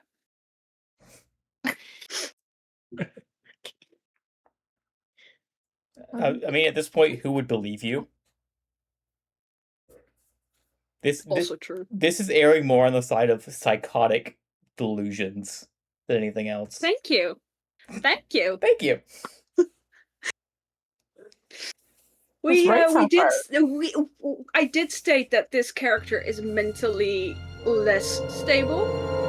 I don't like this music. I hate it. God, Jesus. So as you fire this blood bolt, and it goes streaking into this thing, it goes through, and you see Nanite's opening, and it goes, "Now why did you do that? Now I'm displeased." As you look down very quickly before sprinting up, and you see there's like a bunch of these things swarm up. You see, the other smart part of this is that I am a sorcerer going into this alone, with a whole 8 hit points. Mm-hmm. And now 2 tempies. Yep, so I'm so powerful. Yeah, you sprint up, and you run, and you run, and you run, and you feel at one point, you look down, and you see one of those tendrils, like, literally, like, it's the size of your foot. That's how big these tendrils are. You didn't realize how big they were. Oh. As you run up, and up, and up, and up, as you see a Lazarus individual coming down, being very curious as to why they've been summoned, weirdly enough. And as you sprint past them, you turn around quickly to see what happens, and you watch like a swarm of the mummy-level scarabs wrapping around this person, and you watch as they all stop as they grab them, and you watch as a hand comes out, and you watch as it just begins to shrivel. Like, and when I say shrivel, I mean even the clothing begins to shrivel as it's all being absorbed. And you watch as nanites just start wrapping themselves around it and start putting that into the bundle of organic machines. We'll be seeing you, Zilith. Nope. No, I'm not. Nope. Curiosity will not bring me back here. No. And we feel him. Him who? He tripped our I'm curious firewall. again. Oh, do I know about that already? Nope. Was that in the group chat? Not yet. Oh no. But that AI that was rapidly moving, something about it to you, Zeus, felt so out of the blue and predatory. Like, Very much what not a shot. not a generic corporate AI model. Like, No, more like something. Well, if I had to put it into perspective,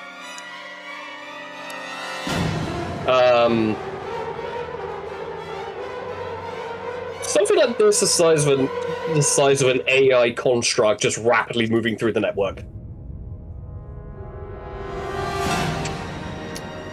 and literally grabbing onto different pieces and absorbing them to make itself bigger, so it can try and find you.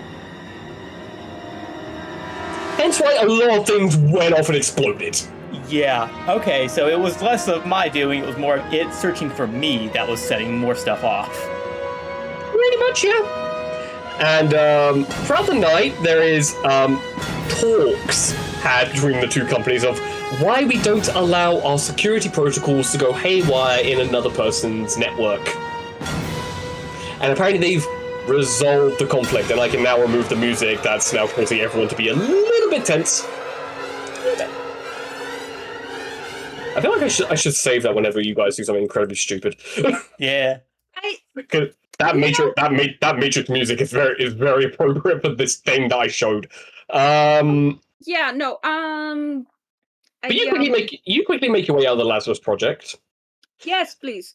And Can I say that I might have grabbed on my way down before, the shit was going, well, it wasn't shit, but before everything was going, can I say that I grabbed more faces? I'll say you managed to grab 2 more. Yay. You do know where Four the faces come faces. from now, though. Yeah, but I have, that was a moment when I was still curious. Yeah, no, I know. Mhm. There were some curiosity things that I wanted to do with the faces. You have a lot of faces now, and you know exactly where they came from. Yeah, I know exactly how they got there. Yeah, you took a hard veil behind what creates the cloning vats. Oh. All of you reconvene with your items. You all arrive back in the Silver Raven HQ, and the first thing that gets shown is all the weapons that get revealed. So the 2 silenced cavity-inducing pistols, as well as a chain whip sword for Amberly. A tech gun that you look at, Zeus, and wonder why the fuck is a war crime in front of a gun. Right. And Zilith, you're very tense and very on edge until you get shown the 2 drow assassin knives, and that immediately goes out the fucking window. Curiosity's back on. Amberly, seeing that Zilith's a bit freaked out, will use her telepathic power to speak into Zilith's mind and say, "Are you okay?" So you hear that voice, but you register very quickly that is Amberly. You register very, very quickly that is Amberly. But that might depend on your definition of okay. What? Yeah. I had a meeting with myself that didn't go very well.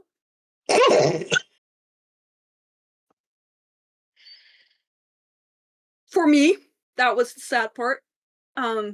You would think that I would be able to handle myself, but apparently not. I got some interesting curiosities. Let's just say there is a saying, curiosity killed the cat, and now I kind of understand why. So do you show the gas mask that you procured for everyone? Yeah. Okay. I will grab those and I grab the filters, and I because I have everything in a duffel bag, I kind of try to shuffle the faces. That's pretty easy to do. They- There's several compartments that you can hide the faces in. That's fine. No, I just ditched everything into the big main compartment. So while I'm unpacking, I'm just trying to make sure that the faces stay out of view. I mean, no one's going to come over and just check the bag. It's just like there's enough trust and respect to not check containers. And now, Zeus, I'm going to take a wild guess that you do not bring the giant fucking coffin with you. I do not. That is fair, but you do bring like the heavy-duty kinetic saws, the heavy mining equipment, along with visors, and additionally, the laser cutter, water spray. Yeah, the laser cutter. Yeah. So okay, little curious me wants to know who set off the alarms that badly, because that caused me a lot of trouble. So they got some kind of weird AI system that, in trying to find me, caused a lot of explosions and gunfire and all sorts of crazy mishaps. Right. Yeah, me told me about that. What? Mm-hmm. Yeah. When I said I had a meeting with me, I was kind of digging through the Lazarus things, trying to get out a little bit of an idea of what was going on there, and I was digging a little too deep. I will be honest, I was digging just a little much too deep, and I'm just gonna say me. It wasn't me, but I'm gonna say me because it looked exactly like me. It was creepy. I know I'm creepy to people, but Jesus, I saw my full potential, and I did like it. I did like it. I'll be honest, I did like it. I liked what I could grow into. But I kind of do understand why people might think that's scary. Anywho, they said they were, like, on the tracks of somebody who caused a lot of trouble. Up until that last part, I thought you were kind of just... Insane? Yeah, a little bit. Thought you might have hit your head or something. I did. Okay, so some of that might be might be to there might have been some parts of that made a little less sense than they did in a moment. I'll admit that might be true. The you that you spoke to said it was hunting. Context-wise, hunting me for getting into the system. Probably you. But that means the you that you were talking to was an artificial intelligence.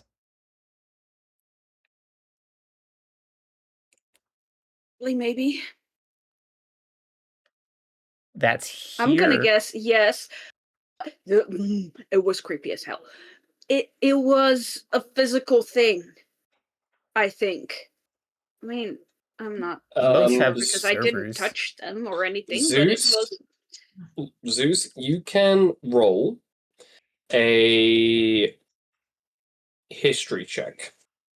I feel like I should almost roll a sanity check right now. Yeah, roll wisdom save. Oh no! I should learn to stay quiet. Can I give myself guidance on this? You may. Would you roll, Zalith? It's not important. It's not important. You rolled a 1?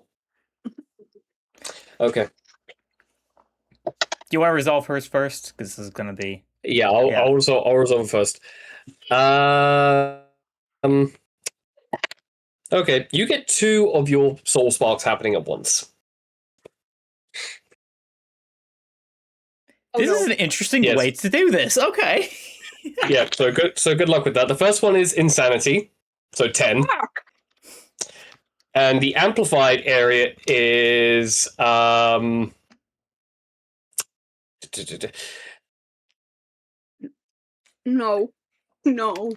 6. What's 6? What's 6? Is The soft-hearted go. Empathy incarnate, horrified and saddened when somebody is hurt. And insanity is the one that is all full overwhelm of all the above sparks, a moment of full soul. And one section is absolutely amplified right now. So almost a I'm crying in the yandere corner. kind of thing, it sounds like. Kind of. Yeah. Kind of. Except right now, Zilith goes from level curious to concern, to panic, to extreme panic, to shaking, to starting to look around very rapidly as if all sensory inputs are being ramped up. And Zeus, in your heads-up display of biological scanning, it's like Zilith's brain is going into overdrive in synapses.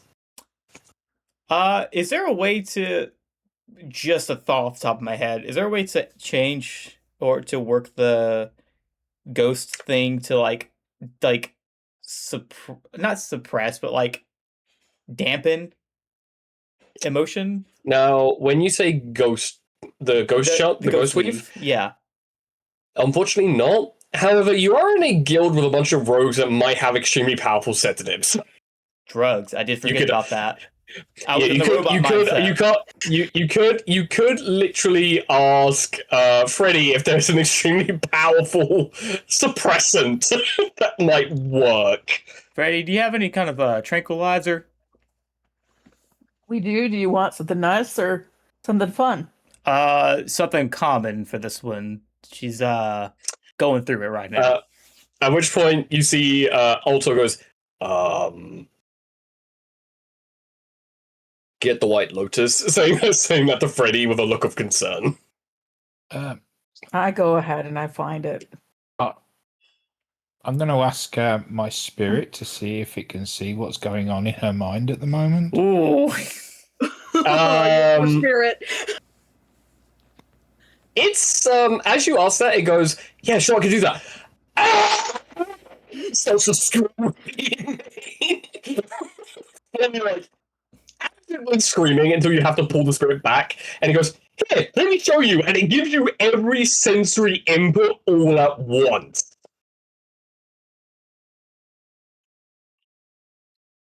What is that? Like a dream or something?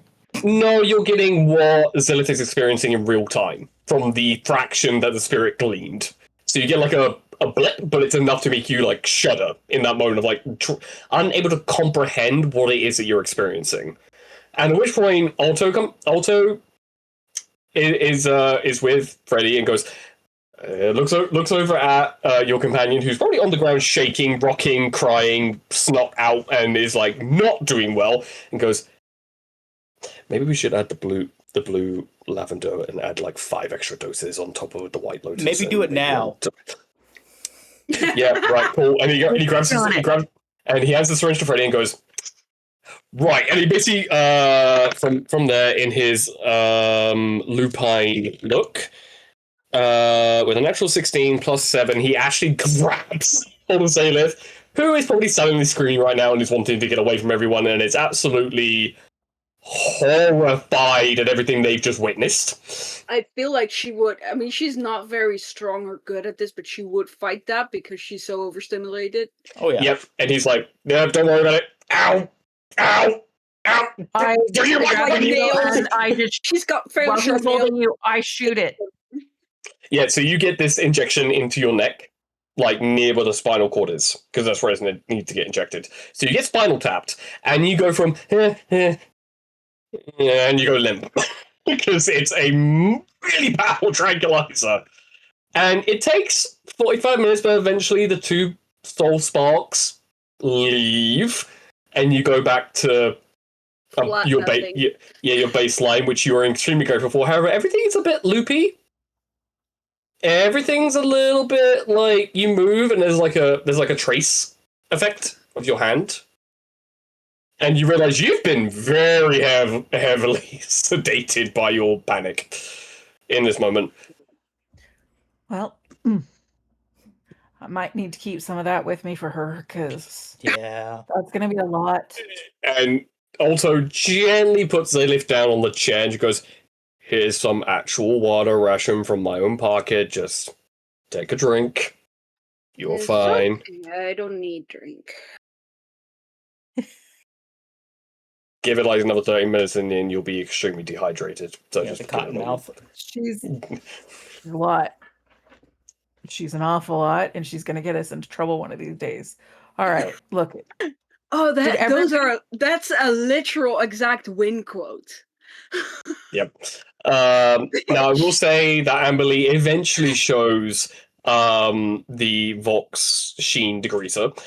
5 canisters to be exact, which is a lot, because it can house up to like from my memory, at least 5 days worth of degreasing fluid. So it's a lot in there. However, do you show the pulse rifles, Amber Lee, or do you keep a hold of those?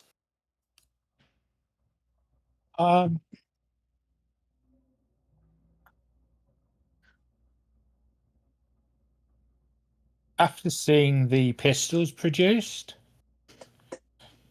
she shows one of them. Alrighty.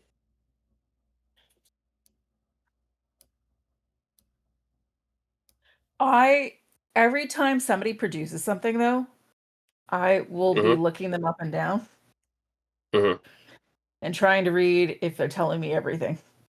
I'm not good at insight, so. I'll say this right now. It's hard to read when it comes to Amber Lee. I'll just say that as a baseline. Yeah. It's every single person, though, because I'm like, this is the first time I've worked with them. I don't know. Working with them in a mine is different than going on as like actually getting to going down deep into something. I don't know. This one's freaking out on me now. I mean, you can roll really you can roll an insight check with disadvantage, and Amber Lee, you can roll persuasion or deception, either or. Cool. Just do not say which.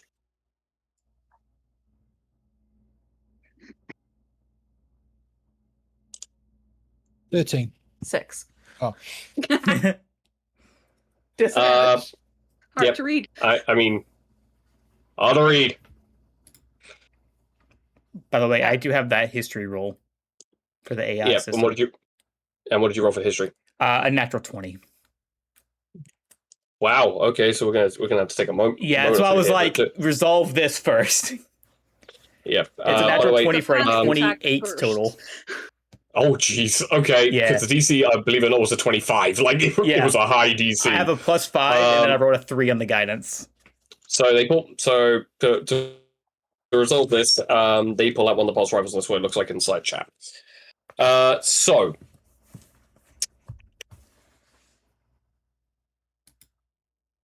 I'm gonna beat the whole problem. I identify as a problem. you told am us a this disaster. already. I'm a disaster. It's going to be worse throughout the campaign. This was just a taster. This was the appetizer. I mean, that's pretty funny though. Amber Lee had got a notebook out and made a complete log of everything that she saw from and also a complete and accurate description of the what she got from the out of your mind, the images and everything out of there. That's gonna take you the better part of like 2 weeks to even remotely put that into words. Of what it is that you saw. Oh, she's very dedicated. It's under the section evidence. No way I'm worried about that. Okay. While Zeus is looking at the weapon I got him, I will eventually explain, look, it's your choice. You can take it, you cannot. I don't know, you didn't tell us, you've never shown like anything, so I didn't know what you would want, if you'd want something. But they said it has to be connected if you choose to. I can work with it. I can always modify it to suit my needs better if I need to. It also, and then I'll explain, like, it goes into a sword and, like, some of the funky things it does.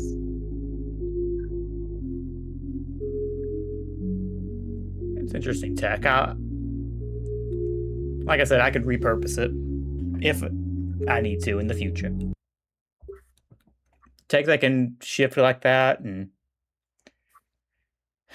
I'll admit I'm not crazy about the whole firing into a spine to control. It's a little weird, but it has interesting potential that I can work with.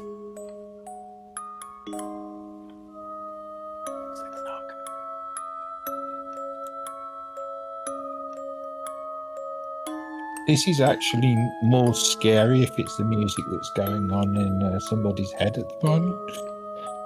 It is. So this is like the ambience right now. Not my head, right? I think this is my history check. That, and also this works as the ambience of what is the first thing that Amberly can process. So it's like one and the same. But My head. Nuh-uh. No. No.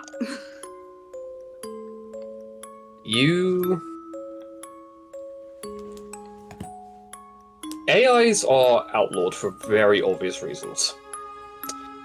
They can be quite destructive if they become self-aware.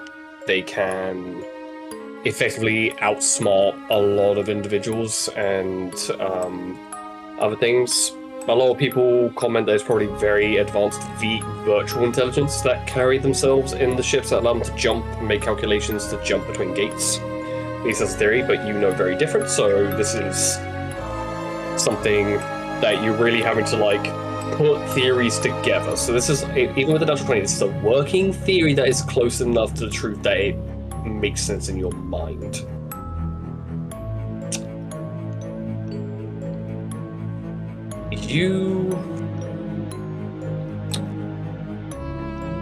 Everything about this screams intelligence that isn't to the point of self-awareness, but is stupidly close and dangerously close.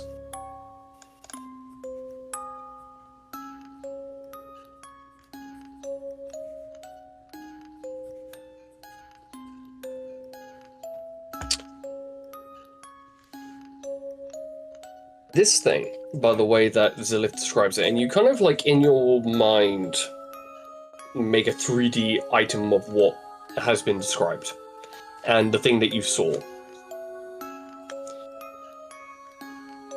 That black goo, the nanite type stuff that's forming a body.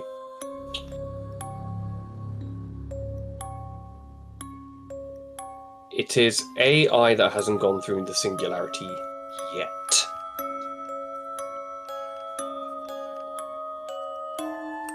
And going through what you understand of Lazarus and everything that Zilith has described of their cloning process and how they create new clones, and you realize it's literally grounded down previous clones that have died to then basically go through the exact same genetic makeup, the exact same genetic marker, and then fed processed human sludge to get them to grow within 2 months. This thing doesn't really fit into that schedule. However, the way you described of them taking giant, like, body bags, essentially dropping them into the pool, and then draining them of all their vitae, and then putting them up against the wall, a husk wall, is the term you think of. And going through all of this over and over and over and over and over and over and over again, try and really understand this. Parts of it make sense, parts of it doesn't, even that natural 20 for a total of 28.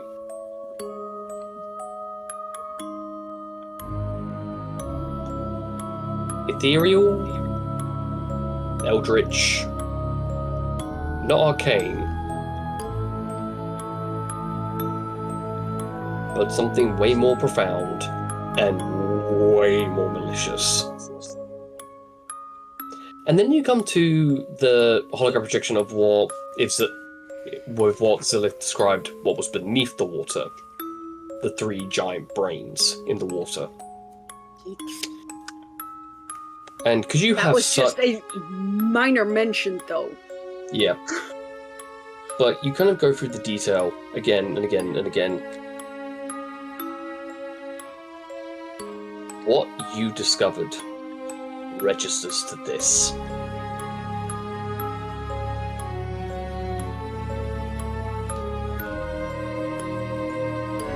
And this is one reduction plot of several across this entire planet.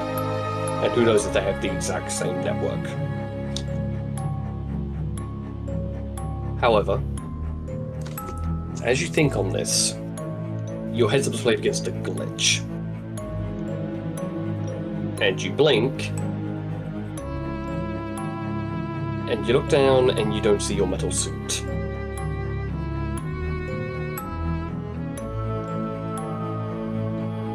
Oh no. You don't feel the cables. You don't feel your protective shell. You feel very vulnerable and very exposed. And you look up, and you see Zeus in front of you, looking down at you with red eyes. Found you.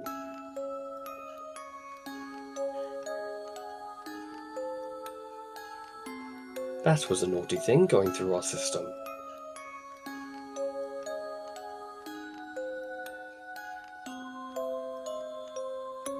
And you look around and you're back, and you are standing exactly where Zilith was standing. In that 20-foot by 20-foot square. With the stairs behind you. Water everywhere. And you see those same tendril-like things making the bridge.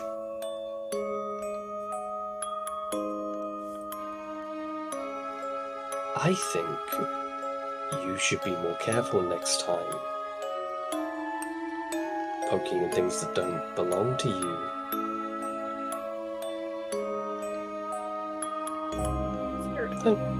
Don't you think?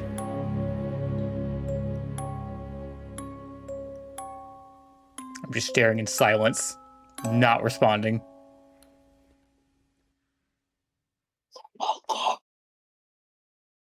So tell me.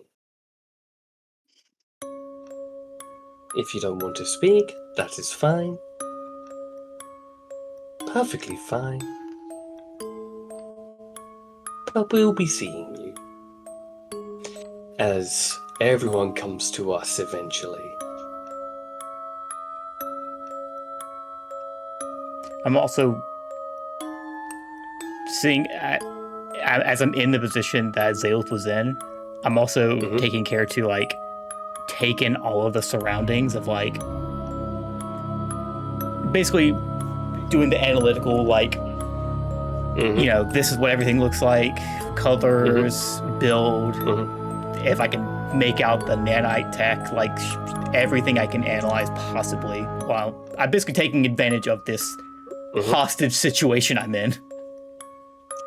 The nanites from that natural 20 or the 28, because this is everything you're taking in from sensory input that someone's giving you. The nanites are one swarm that forms one entity. If you think of them like one strand of code being one individual, this is billions upon billions and billions of strands of code forming one entity.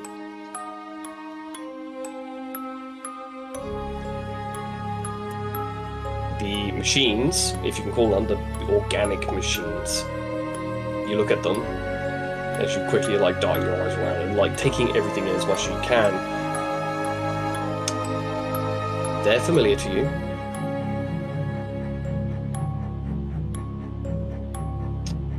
The Icarus project, which you've heard of. You've had your 2 personal projects that you know, protected. The Icarus project was a bit more of a request from the Lazarus Processing Company to create harbingers or harvesters to do clean transition for clones. You weren't a part of that project, but you've heard of it. Different company, different section, different sector. But, ideas get shared around in Usanili Corps. At least as far as you're aware. To the point.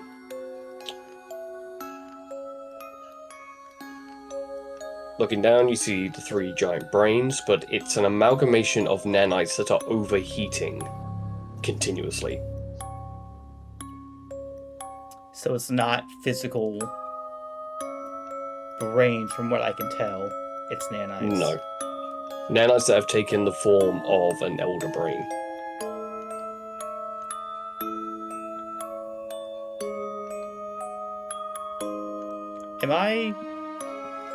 If I really focus, am I able to feel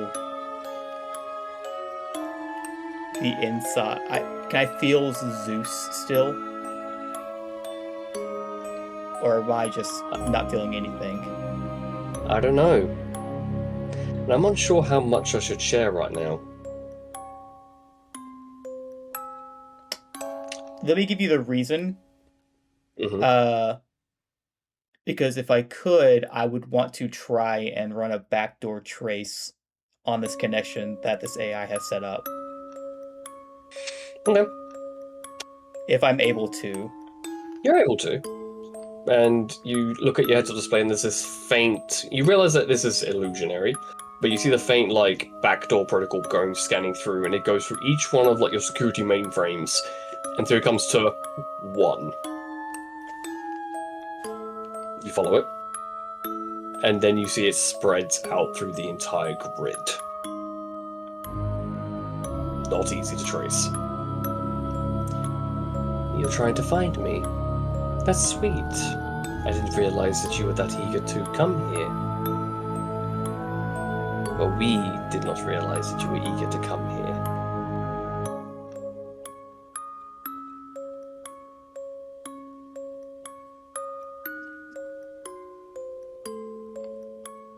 This is rather strange. I don't think I've been in a metallic form before. It's interesting.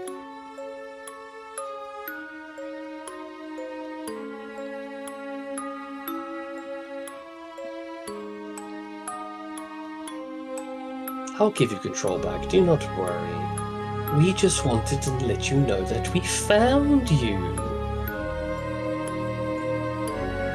I'm still trying to run that location thing. And you immediately hit a wall. I tell you, I can show you. Naughty, naughty. We don't want to be found just yet. Not when the other is nearby.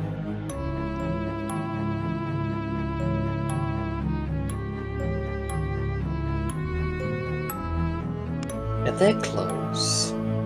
We feel that they're close. And we're not going back in the box. And as soon as they say that with that smile, you get a flash of a slipstream gate. Your code was going outside of Corvus 3 towards the slip gate. You were piggybacking off different satellites in real time, going all the way back to the satellite connecting to the jump gate. And as you're traveling through, there is a slight, teeny tiny tear in the slipstream. And that's where you felt yourself hit the wall. So this was not contained to Corvus 3. This was going off-site into a jump gate. Into a different dimension.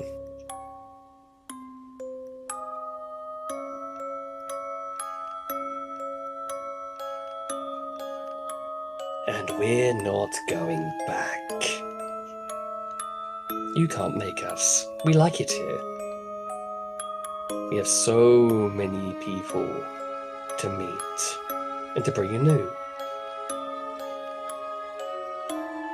And you blink and you're standing in the street and all the Vat clones stop and just turn and look at you. All in unison, with the same black, blood-like eyes. I'm assuming these clones are not made of the nanite material? They are. Okay. That's how they're grown. That's how they're growing them. Well, that's how their spinal cord is grown. Fairly important to a nervous system. Until they stop and just continue, as if nothing's happened. Wondering why they stopped, and then they wipe black, red blood from their eyes. Am I able to, because this is illusion, it's weird. Am I getting the static feedback like I get around Lazarus people? Oh, yeah. It's giving you actually a migraine at this point. And you realize what you're hearing is the continual stream of code between the clones, between the Lazarus Project individuals, between the Lazarus Processing Company members, between the hazmat suits. It's one continual stream of billions of code.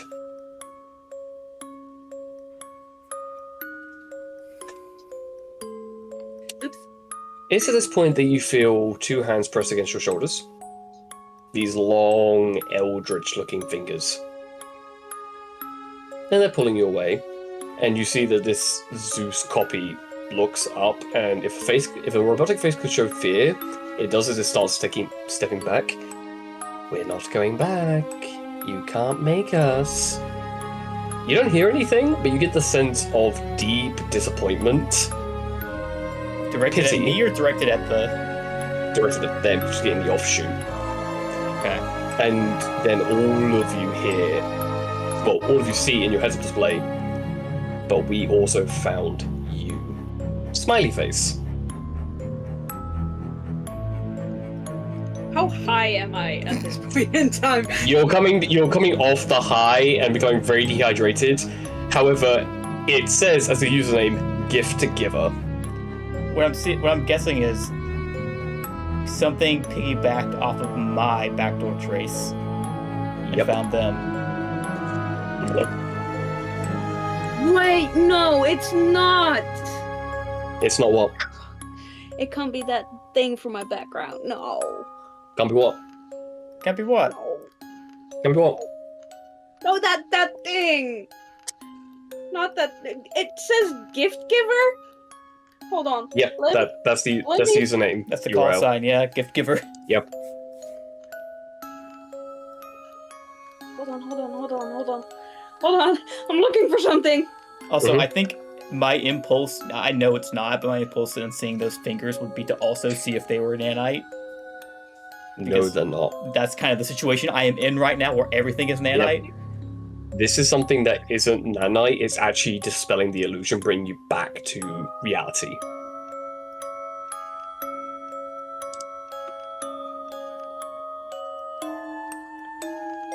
That thing.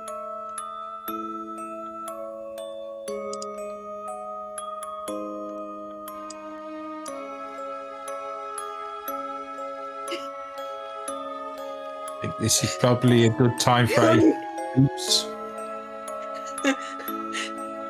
I don't think. No. You can't say that to me, dude. Are you trying to kill me? No, not intentionally. Trying to kill you. All of your backstory. Say, what do you Not think I mine. just went through?